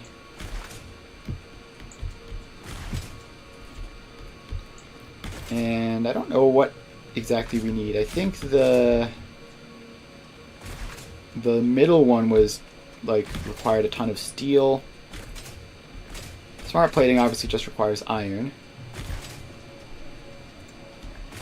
And automated wiring, I already have an option for an alternate recipe for that.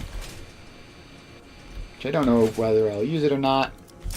Also, I need something in my hand that doesn't stress me out. Like, I don't like carrying around a button that can just randomly explode if I hit the wrong button accidentally. I also don't like the annoying buzzing sound of the object scanner.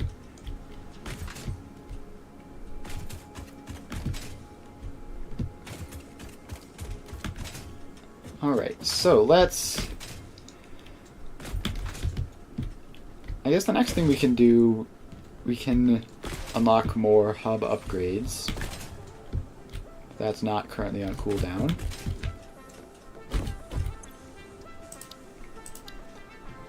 So let's get vehicular transport. I'm definitely going to want that in the future. I don't super need it right now. Wait, I have dimensional storage to grab this stuff from. Need cables, rotors, and iron plates. Cables, check. Rotors, check. Iron plates, check. Boop, boop, boop, boop. Alright, vehicular transport unlocked. Milestone reached. Tractors permit pioneers to move around the world in a manner similar to using legs, except with wheels and the rampant consumption of natural resources. Be finished They before can also be automated to upgrade. self-drive and deliver resources between truck stations, which in turn facilitate automation of loading, unloading, and refueling. Let's take a look here. Smart plating is reinforced iron plates and rotors, which is kind of annoying to set up, although I can just use the reinforced iron plate blueprint, which, if I recall, was like 5. Let's see. Yeah, so that is 60 ore to 5, which means I could make a bunch of batches of this. Hello! New person in chat, that's fun. And then I don't currently have a rotor. The rotor is iron rods and screws. I'm right when I say I don't have a rotor blueprint. All right, let's make a rotor blueprint, which I guess we need to see how many we're going to be making. 4 is 20 iron rods and 100 screws. 20 rods, 100 screws, and have a constructor, so the screws are going to be 25 rods.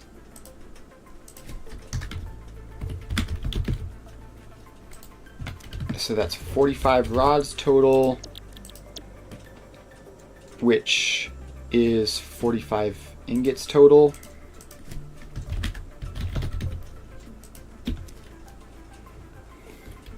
Alright, so that isn't terrible. I would love to have like any screw-based hard drive recipe, which would make that a lot easier.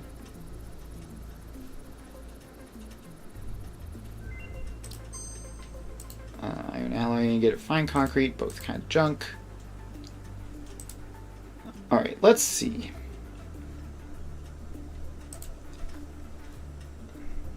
We can probably re-roll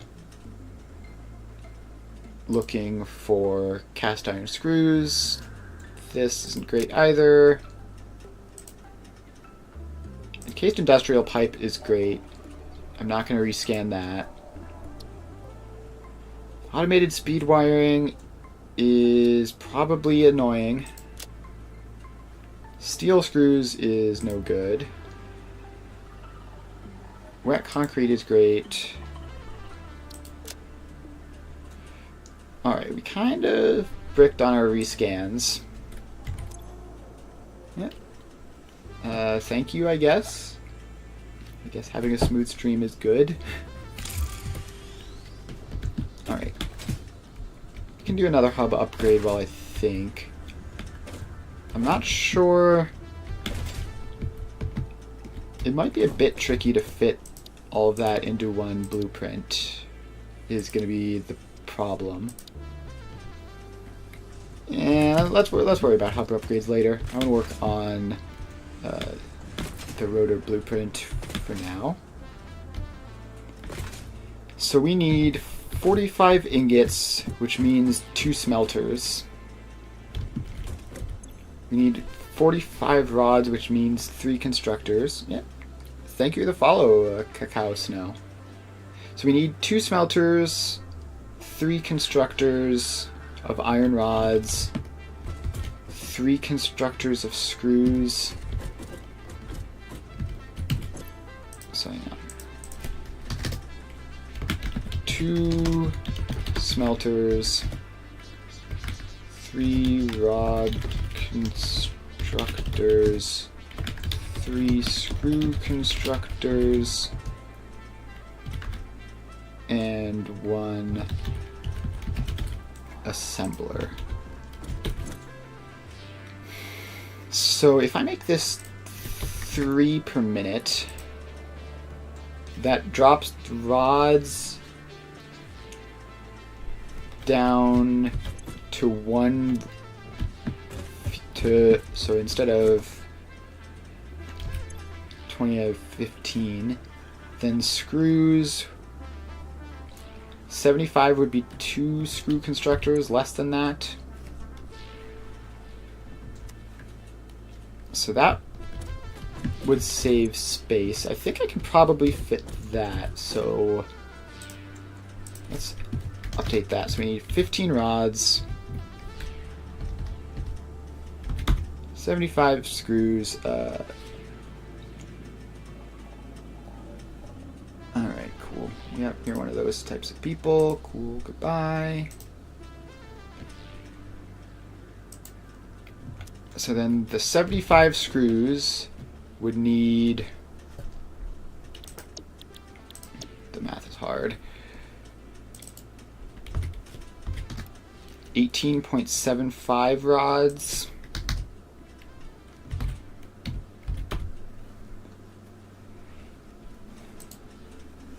which would be like a total of 32.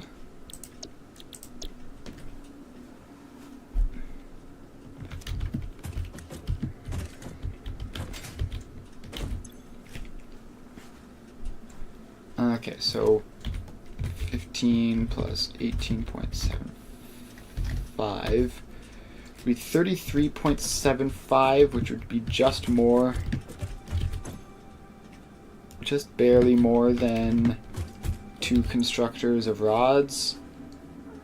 So we still need 3 constructors of rods. And yeah, we need to cut that down just a little bit more. So if we only have 30, let's make this like... Actually, let's see, because we might be able to fit all this in anyway. And then there's no point making it slower in the same space.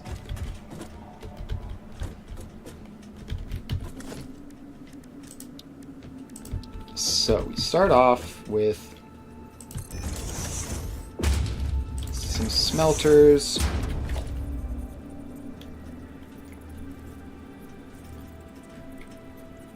With a manifold.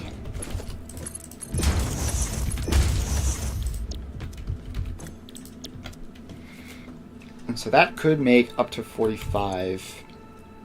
Yeah, so let's say we do the full thing. We make that 25.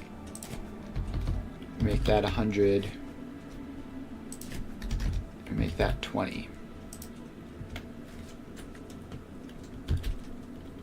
So we have our 2 smelters.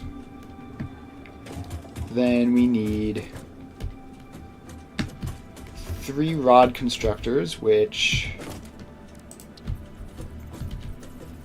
should be able to fit in pretty easily.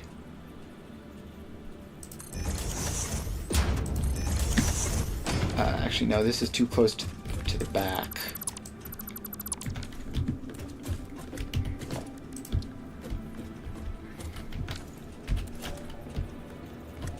So we would need a splitter,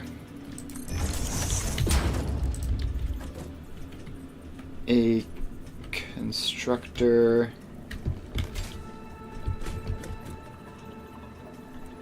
alright, we can rotate this around to face this way, maybe.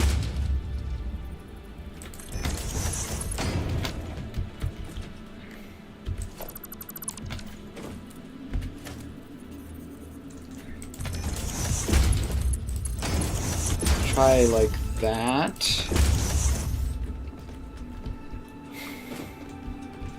So that would be 2 rod constructors, and then this could squeeze out.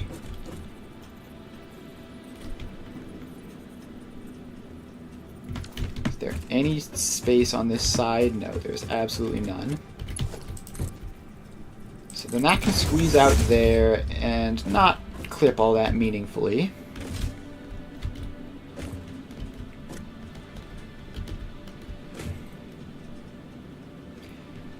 Am I making this overly complicated? Probably. So then we have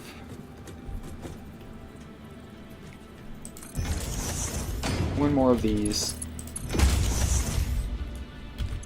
So then this one would be 15.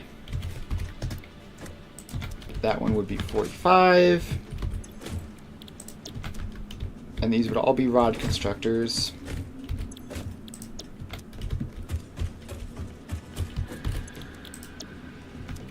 And all running at full blast. So then we would have all of the rods that we need. And we can merge them all up.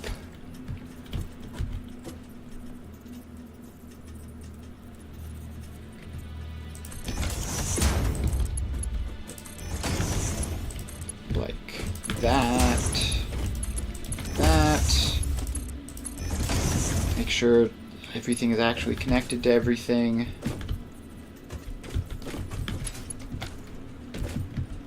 Alright, so now we have this, which is all the rods we need. Now we can have a second floor to make the screws and the rotors.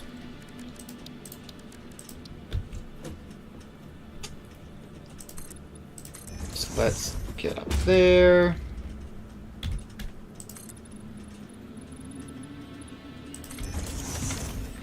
And now we have the start of the second floor. We can get up here to get a good high ground and finish it.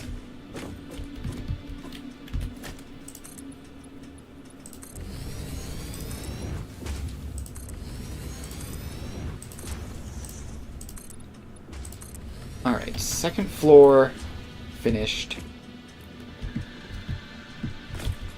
And really we can put this hole like anywhere here. Let's put it there. And I guess may as well do that side of the belting. Alright, then we come up here. Take the rods out. And we just need, like, pretty simple, really. You have another line of 3 constructors. 1, 2, 3.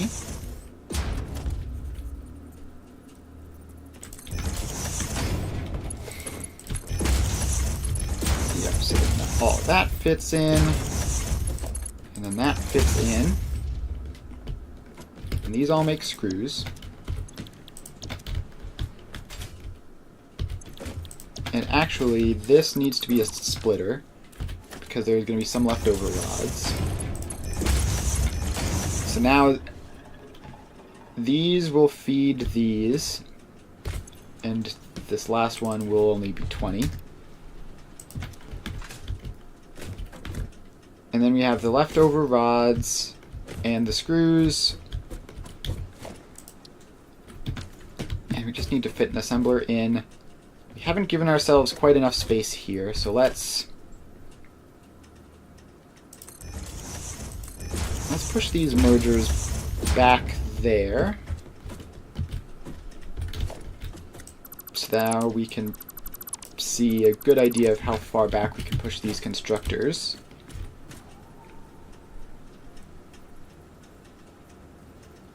They can go, like, as far back as that.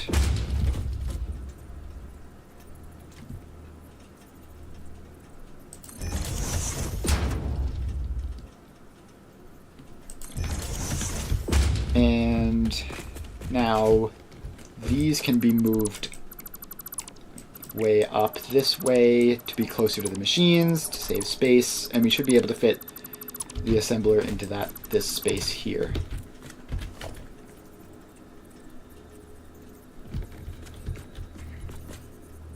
That.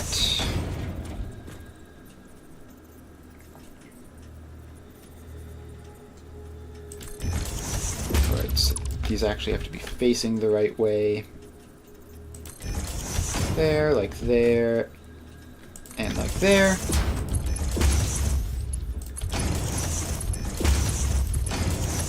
So that is all hooked up.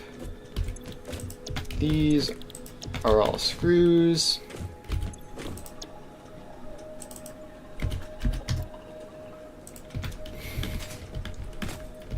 And now we just need to fit the assembler in like that.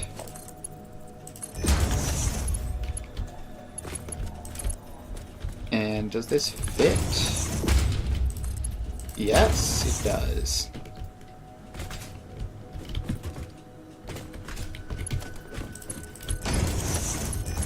Alright, that doesn't quite line up, but it doesn't matter.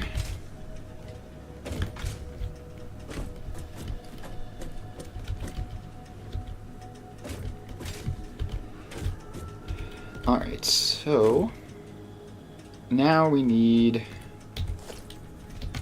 this to come down, which hopefully there's space for. There is. Lovely.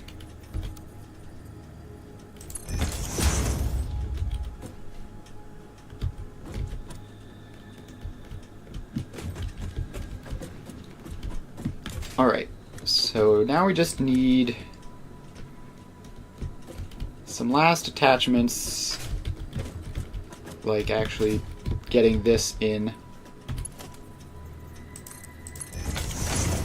to there, telling you to make rotors. And now we just need to get the power poles in.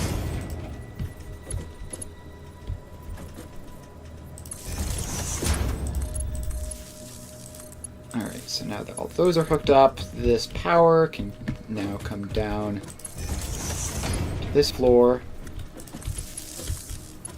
and attach to the smelters, and another pole to attach to all of those. And we do need like need that hooked up. Alright, I think everything is hooked up to power. And are these recipes in? Yes. I think all the recipes are in. I think everything is hooked up to power. Now we just need the walls.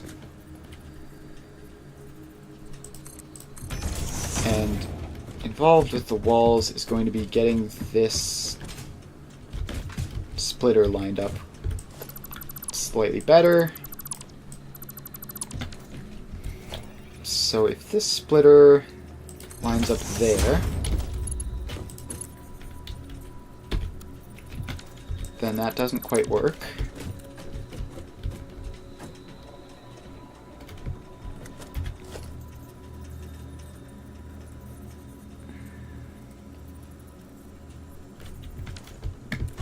Alright, we're going to use the triple conveyor wall here.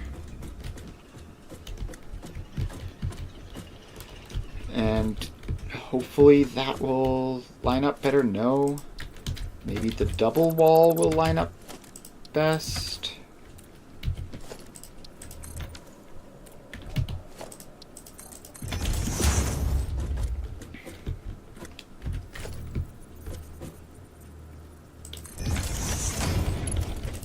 I assume not.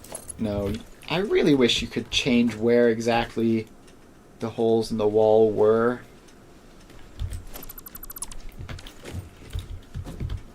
It's fine, really. We just need to take those smelters down and move them.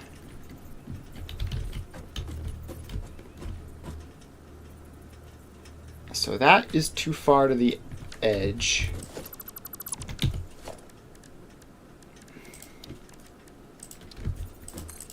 Let's just see if we can get these to fit in with a single wall. So the first one is there.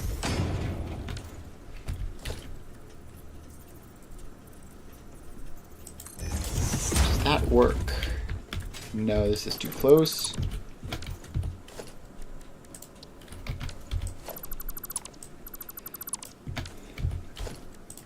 Alright, let's get this. We're gonna have to push that entire thing over.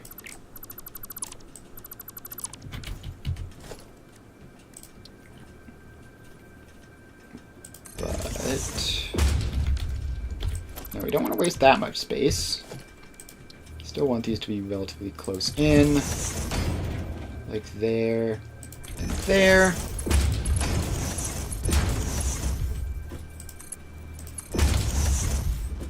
Alright, so that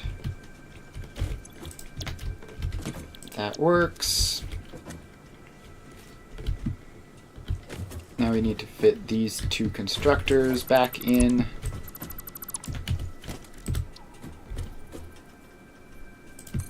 Which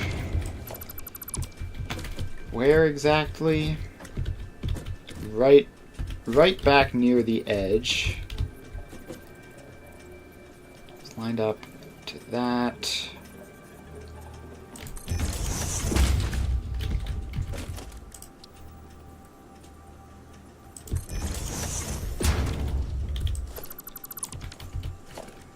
Need to get these in, but I'm not quite understanding. Like, it seems like we've just lost a bit too much space.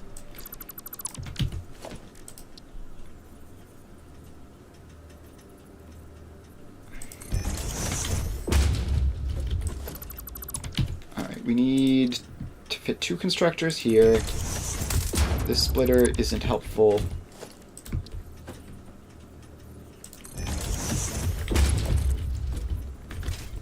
This needs to get out like that. No, but not directly in there.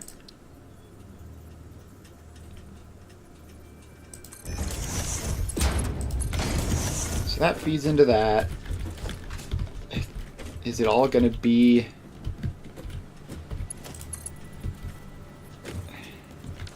It's all going to be just barely too close?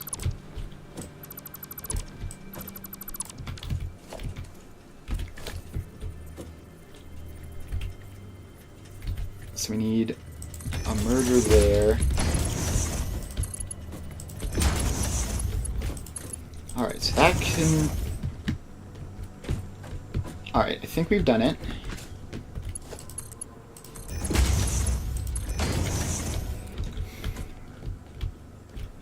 Alright, I think we've managed to get everything in. Now we just need to reset these 2 rods and re-hook up all of the power. And do this bit back here, which is easy. Let's do that. Hook those up.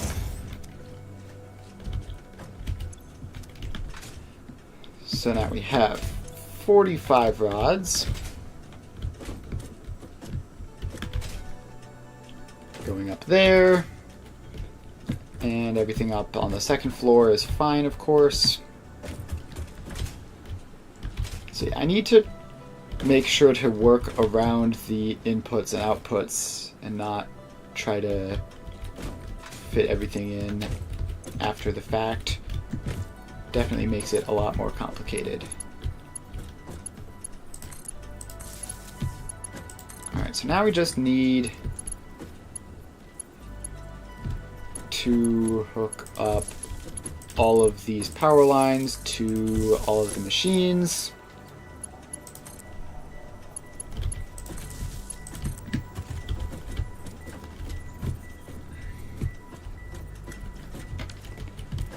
Which I think is done now. That's connected, that's connected. Those 2 are connected. Is this one connected?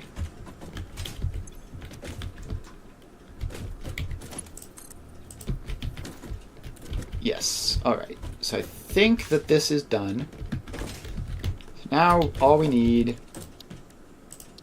is the exit,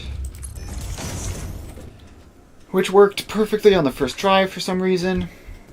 I will never understand that, but also not gonna complain about it working for once.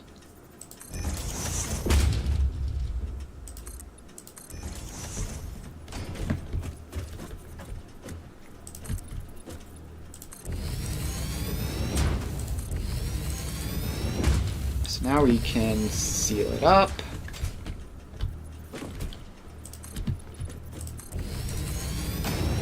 Just put the walls in.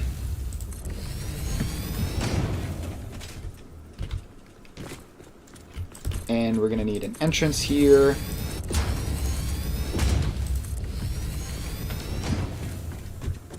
The entrance can be this corner, I guess. Makes as good an entrance as any. Let me out. Thank Thank you. Alright, so then we have another door up there.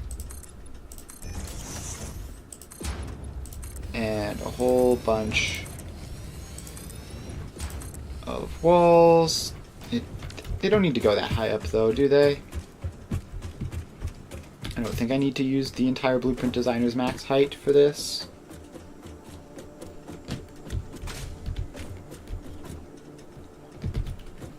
Let's see. That ought to be high enough to give the whole thing a ceiling. So let's stick with that. I haven't done this in quite the best order. It makes it a little harder to see what I'm doing on that side, but I fell. Have to climb back up again.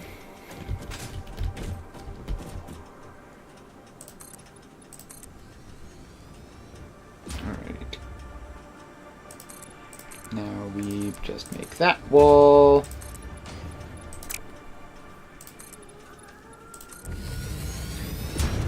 And it'll be easier to do this from inside, actually.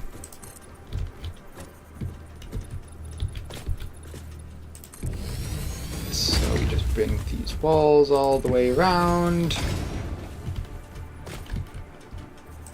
And then we can escape through that door we made earlier.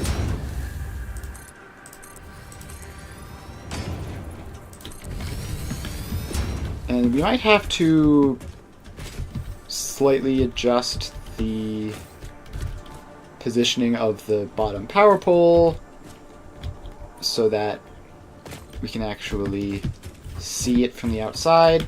Check that.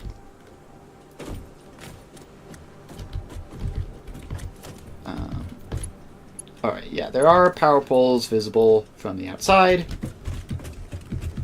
Alright, so now we call this rotor factory, and it takes in 45 ingots in, 4 rotors out. Pretty sure that's right. Pretty sure that's right. Actually, I probably didn't set the speeds on these, so this one needs to be 15. Yeah, so I had them right, and then I had to tear everything down to shift it all over an inch, and I didn't redo it. But we've done it now, so we can just resave that. Alright, and now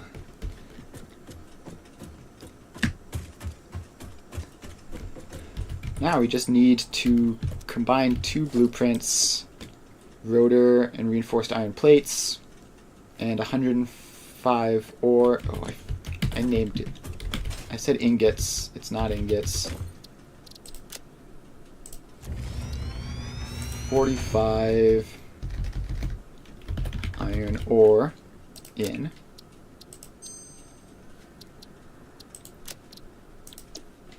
Alright. So now we need to find a spot with at least 105 iron, which probably just over there. And we can set up our rotor factory and our smart plating factory.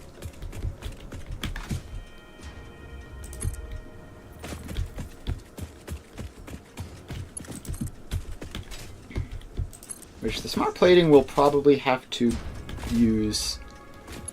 I'll probably have to adjust ratios and stuff to get that to work, but that's fine. Right, there's things on them that I have to get rid of. It really seems like there ought to be a better way of doing this. So that's normal. So this should produce 120. And it does. Cool. Alright, so let's get a foundation up.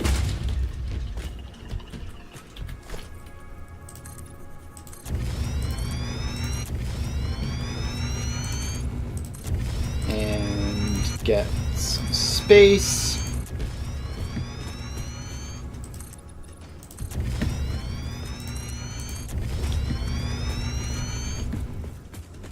Alright.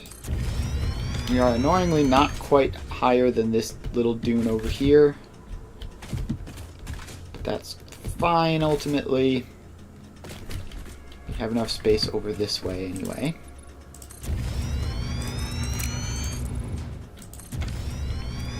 So we put all that out.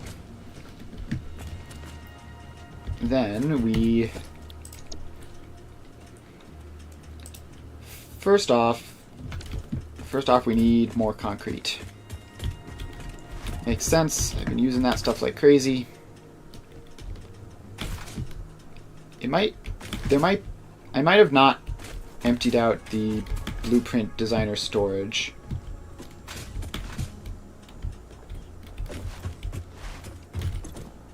Yep, that is correct. I did not. So I can take that and get enough resources to build the rotor factory. And so we can set that up, get it running. I don't want to completely pave over an ore deposit over there. Alright, rotor factory.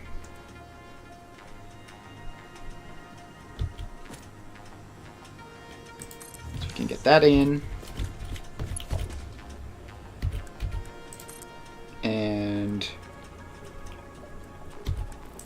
that's going to have to be a Mark II belt for my future plans for it. And actually, we are going to need a splitter here for my future plans for it. Alright, so now with that splitter, now this can be a Mark I belt.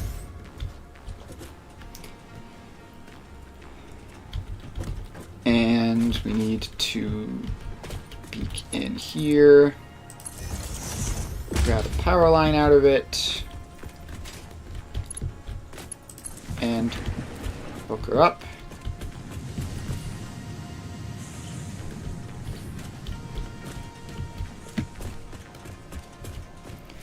And this doesn't need to be dimensional storage for rotors. I have something for that already. It just needs to function properly. And then I need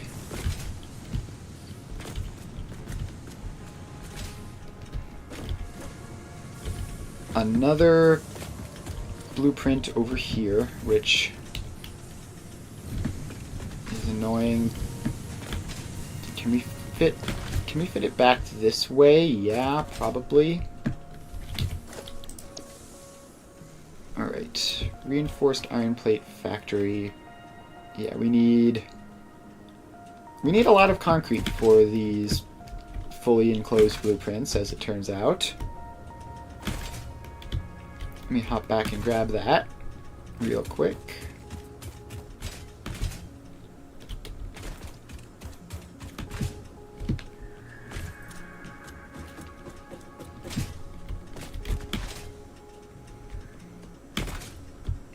I think just picking it up manually will be faster than waiting for it to trickle through. Anyway, which one is it?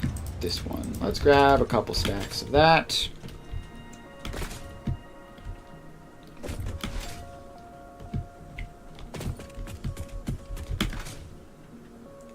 And now we can make it back over here.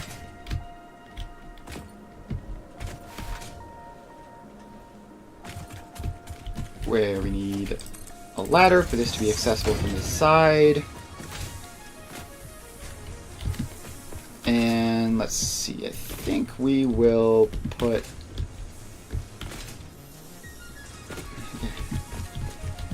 guess it doesn't really matter which way it's facing. We're going to have to do a fair amount of belting stuff around anyway.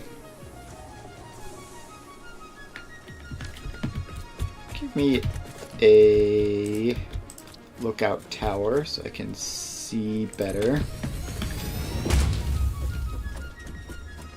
So I need a bit of a gap to access the service doors for both of them.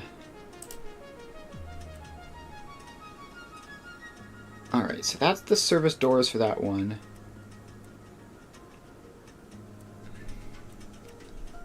That's the input-output side.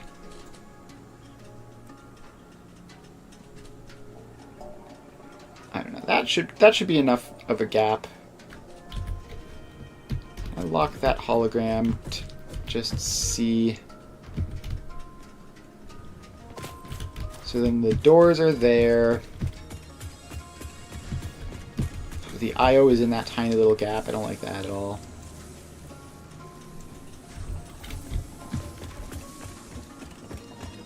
Alright, let's try this again.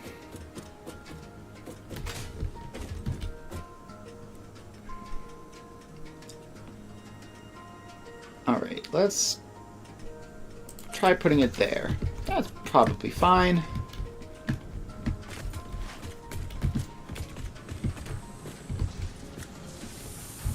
Alright, so take this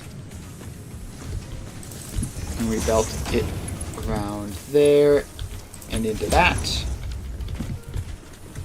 We take that and we bring this back along to the power pole.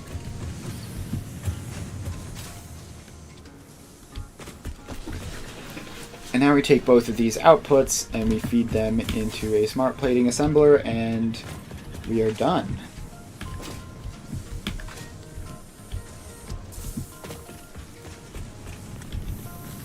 So yeah, it looks like it is successful.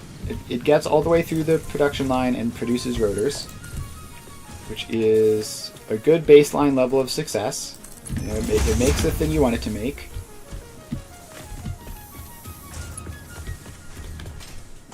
Then we take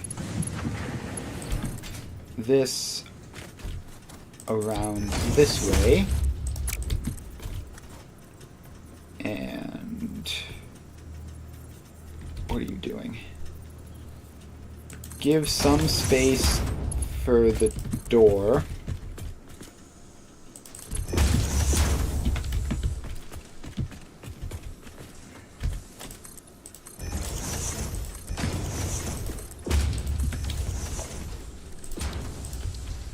And now we just slap an assembler down there. We feed both sides into it. And power it on. And smart plating. And this requires 2 per minute of each. So we are significantly overproducing.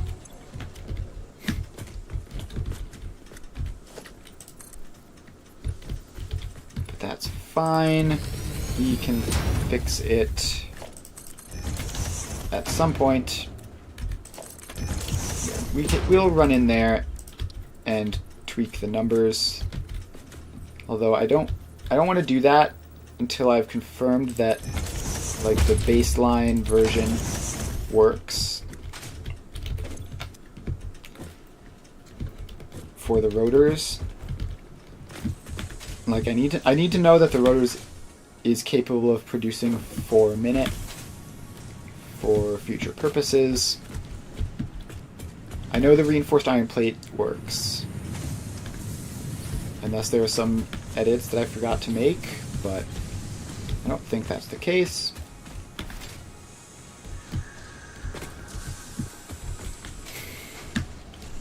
So now we shall head in and take a look at the internal workings of this thing.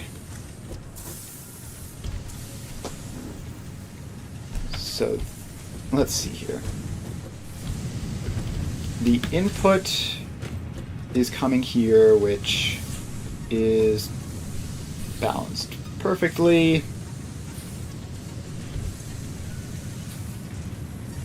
So that is getting 30. This is getting 30, so technically it's probably getting too much, but who cares? It's getting 60, and it only needs 45. But that's a mild concern. So then that outputs, and these two are also perfectly split. So all of these are working at 100%. Alright, floor 1 is confirmed 100% efficient. Now where is that door?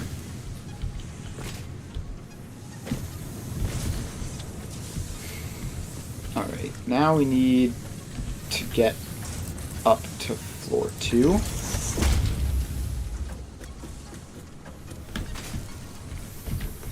Which would be easier if we had catwalks, but we don't, so... Alright, floor 2 is... Floor 2 is a manifold. So this... It is a manifold, but it is also just receiving more than it needs. So rods are going to take a while to trickle through. So they're getting 45, and they need 10 each.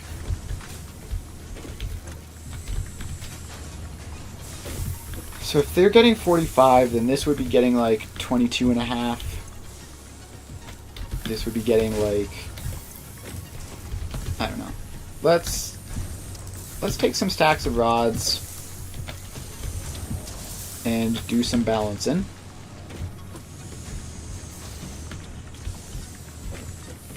So now they're getting 45. This will be taking 10 down to 35. This will be taking 10 down to 25. This will be taking like 12.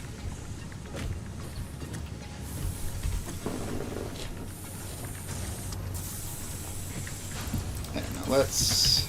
Let's fill it up to accelerate until this is fully functional.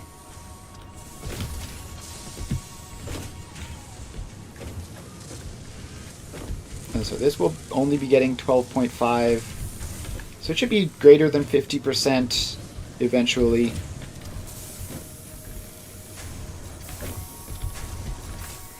And then obviously all of this will eventually work its way through. Is this filling? 127. Stable at 127. Now it's up to 128. Now it's up to 129. Now it's still at 129. Yeah, so this is filling. And I will help it along.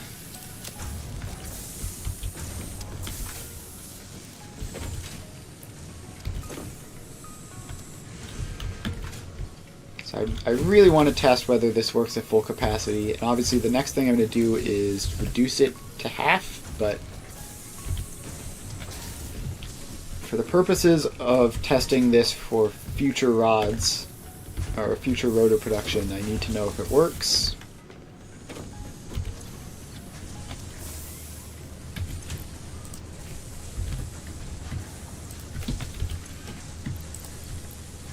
So now it's up to 196.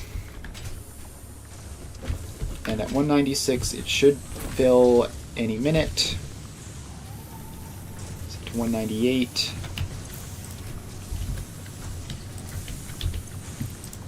Alright, it is full now, which means there's just like, it needs to fill up the space on the belt, of course.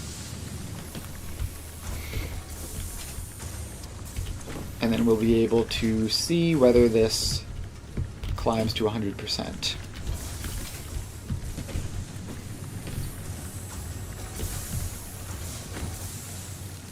Alright, so that belt is now full. or at least filling.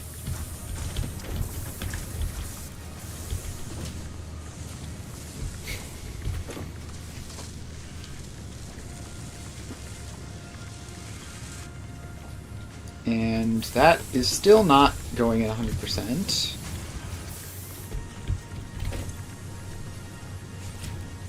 But it is going at like 40%. 9. Alright. It got all the way up to 4 out of 5. So if this can get up to 10, then we are good to go. And it should. Probably. Yep. So now it's at... Now it shouldn't be filling. Probably just random fluctuation.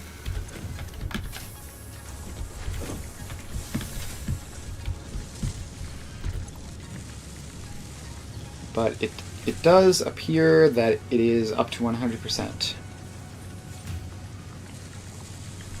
Yep, it's hitting at least 10 every cycle. And, oh, hang on. I just realized the problem that there is with this. That belt in particular needs to be Mark II. So we need to move 100 here.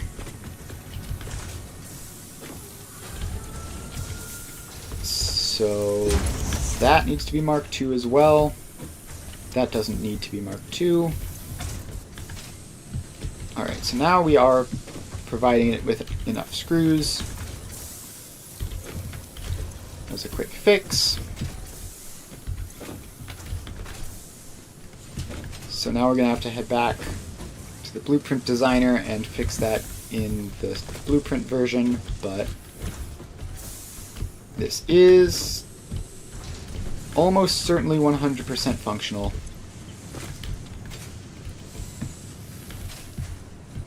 And we will check it again. We will check it again in a little bit. And then we will set it to the proper speed for its actual purpose. Although actually, I can probably just make 2 smart plating assemblers. Like, I can just have it feed more than one machine, which would be fine. Alright. Let's... I need more iron plates of all things. That's kind of a crazy thing to run out of. Alright. I guess all of the walls, we're doing a number on it. Grab a couple stacks of that.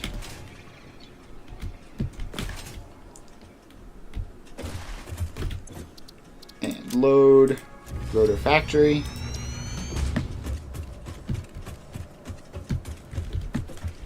Now, which side has the door?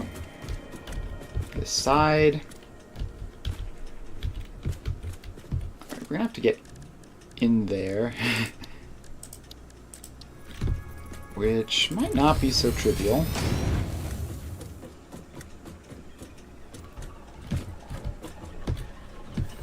Alright, first try, nice.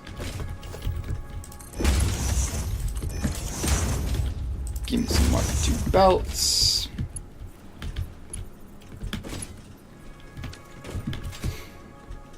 And that is all.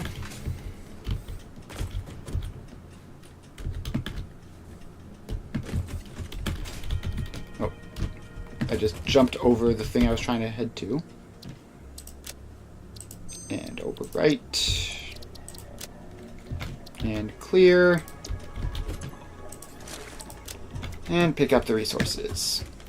Alright, so that is that.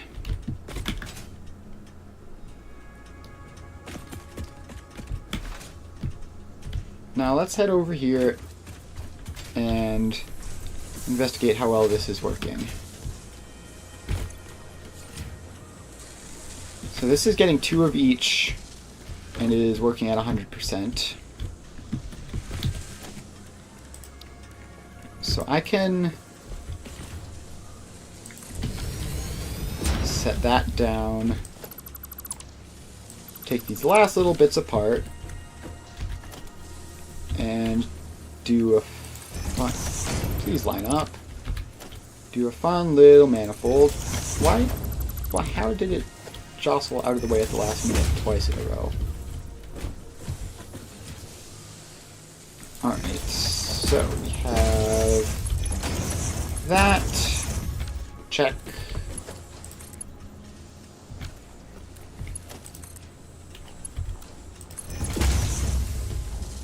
And then we need a similar but backwards thing for the rotors.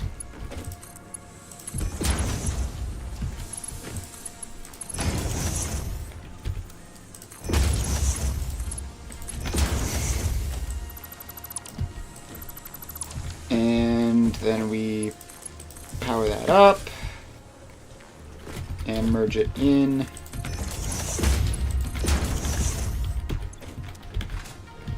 And just like that, we have smart plating. So now this will run the rotor factory at 100%. It will not run the reinforced iron plating at 100% though, which I'm not going to fix. Don't really care to. The only reason I want the rotor factory at 100% is so I can verify that it's actually working. Alright, now let's just belt these, I guess. Like, we're producing them, we may as well stick them in the space elevator.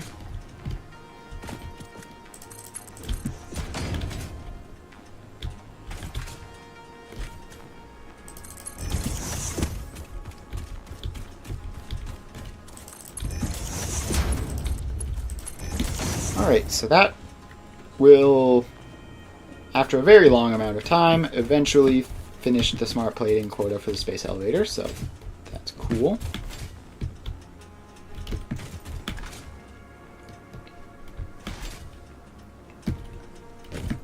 Alright, and then the next thing we need is the versatile, what are they called? Versatile frameworks. So let's see what we need for those. Versatile frameworks are modular frames and steel beams. Alright, so I need a thing for modular frames and a thing for steel beams.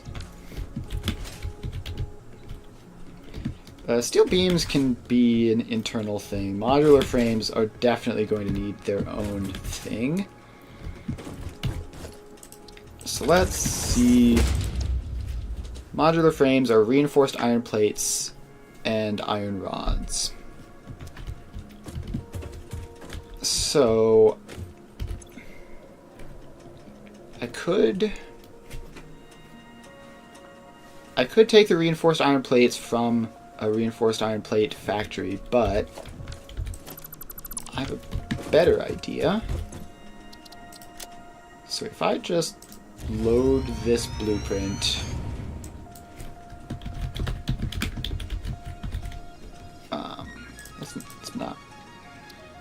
let's not rename it yet. Let's actually get the changes in first. So we have this blueprint, which is making reinforced iron plates.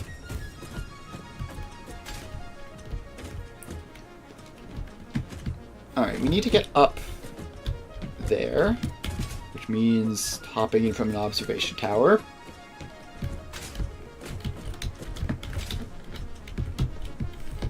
Okay. So this is making 5 a minute. Is it possible to save space by making this 3 a minute? If this is 3 a minute, we go down to only needing 1 constructor each for screws and iron plates, which is a pretty significant deal.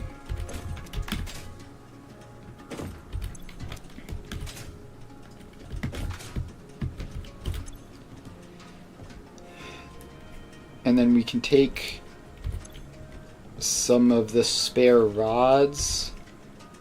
So how much screws are we saving? We're saving 24 screws.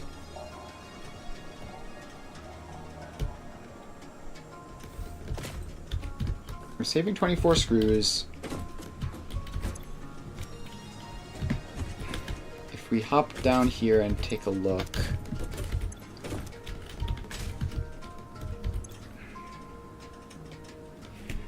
we're only saving like one rod from that, and so we'll need another rod constructor in exchange for one of the plate constructors, which is completely fine. So let's try making that a rod constructor. And can I fit a merger on this? I can. Alright, so this is a rod constructor.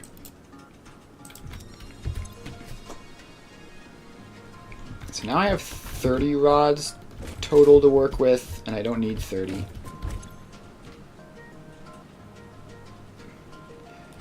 Wait, hang on. Am I bad at math?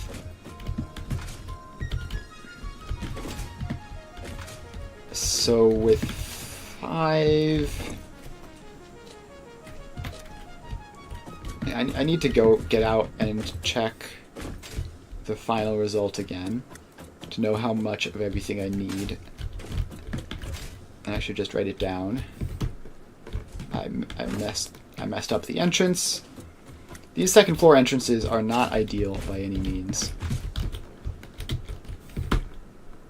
Please. You have to like tap back and then hold forward almost immediately. Okay, that I didn't even get out of the tower.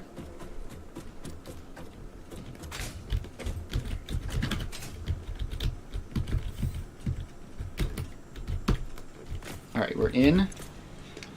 So we need 18 plates, 36 screws. That means that for screws we need target production rate 36. We need 9 rods. And we don't need that.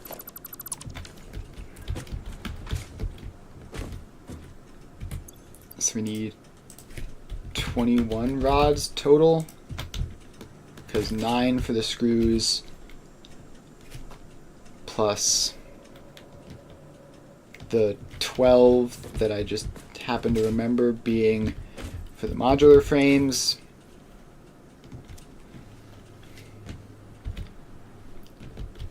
Alright, so we have 36 screws.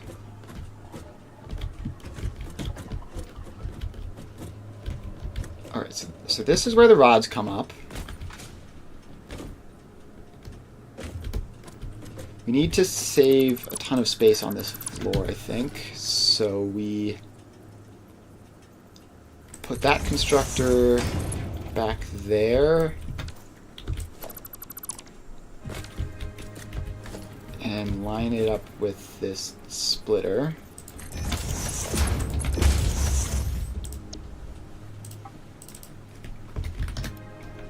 Alright, so then we have that.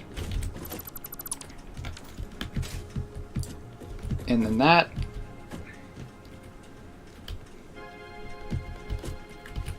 can replace all that and feed directly into there.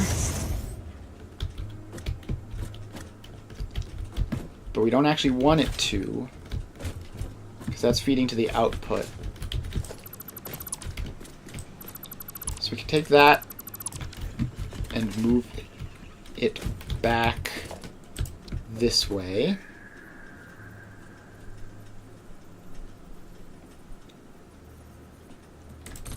Like that, maybe. That's as far as we can go.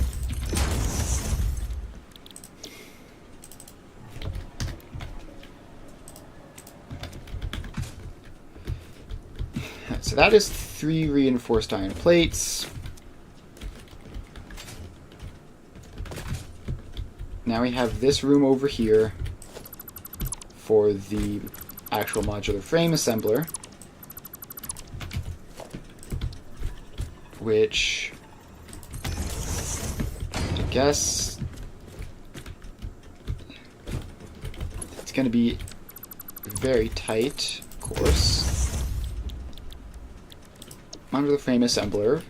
So those are the 12 rods. Now we loop this back around this way. Not through that power pole. And in.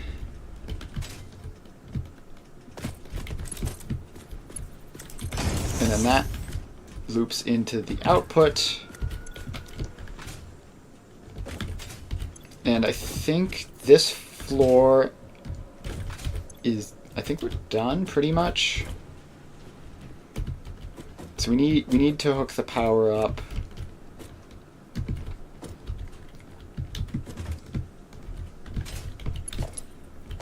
Alright, so that gets hooked up to that and that. And that, just have a spare power pole just in case. So that's 36 screws per minute. That's 2 modular frames a minute. So that... Alright, I think everything works. We just need to make sure we get 18... We need to make sure we get 18 plates there. 21 rods there. And we should be good to go.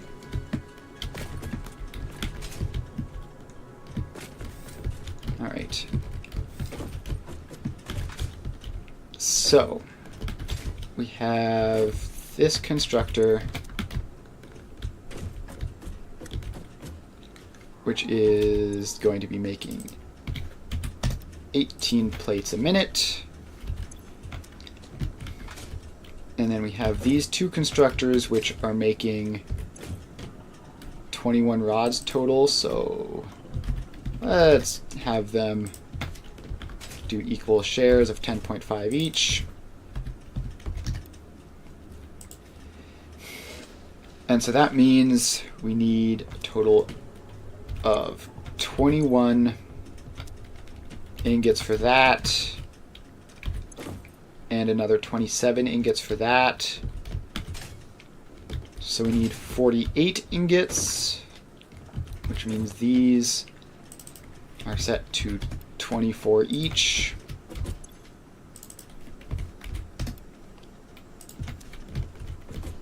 And I think everything here should still be hooked up. I don't think I touched any of these machines aside from changing that recipe.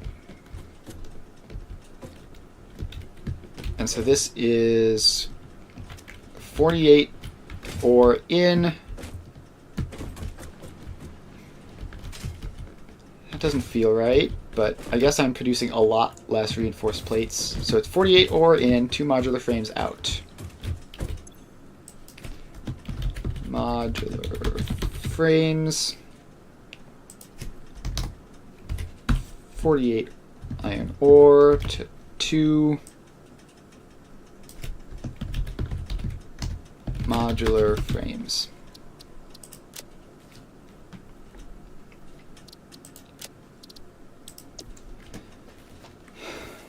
All right. Well, it's just about time to be ending the stream for today, so I guess we're not going to be able to test that blueprint out just yet. We'll finish off by testing this. And did I not give this a recipe? Yep, that is exactly what happened. Alright, we will finish off with one last check. And if this factory is working 100% now, it probably always will be. Let's see, all 100%'s there. First floor is good to go. Now we have to find the exit, which could be anywhere. Back here.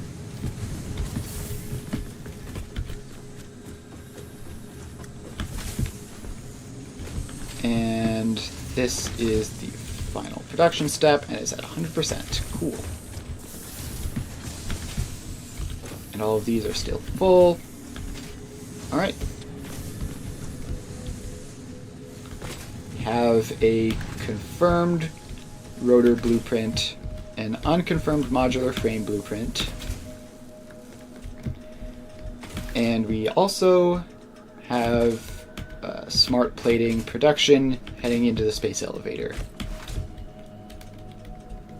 And also we got like a dozen or so hard drives, which is not nothing either. Speaking of which, I should scan another one of them. And yeah, so I think we will call it there for the stream. Next stream is going to be more blueprint making, more space elevator parts, and also I would like to, finish off the last couple of these things as well. Is there anything I don't have? I don't have stators and motors yet. And that's probably about it. I also need to do some Caterium stuff to get smart splitters, which will make my life a lot easier. So yeah, make sure to come back for that. I'll be streaming Magic the Gathering tomorrow, and back to Satisfactory on Wednesday at 2 to 5, just like usual. So yeah.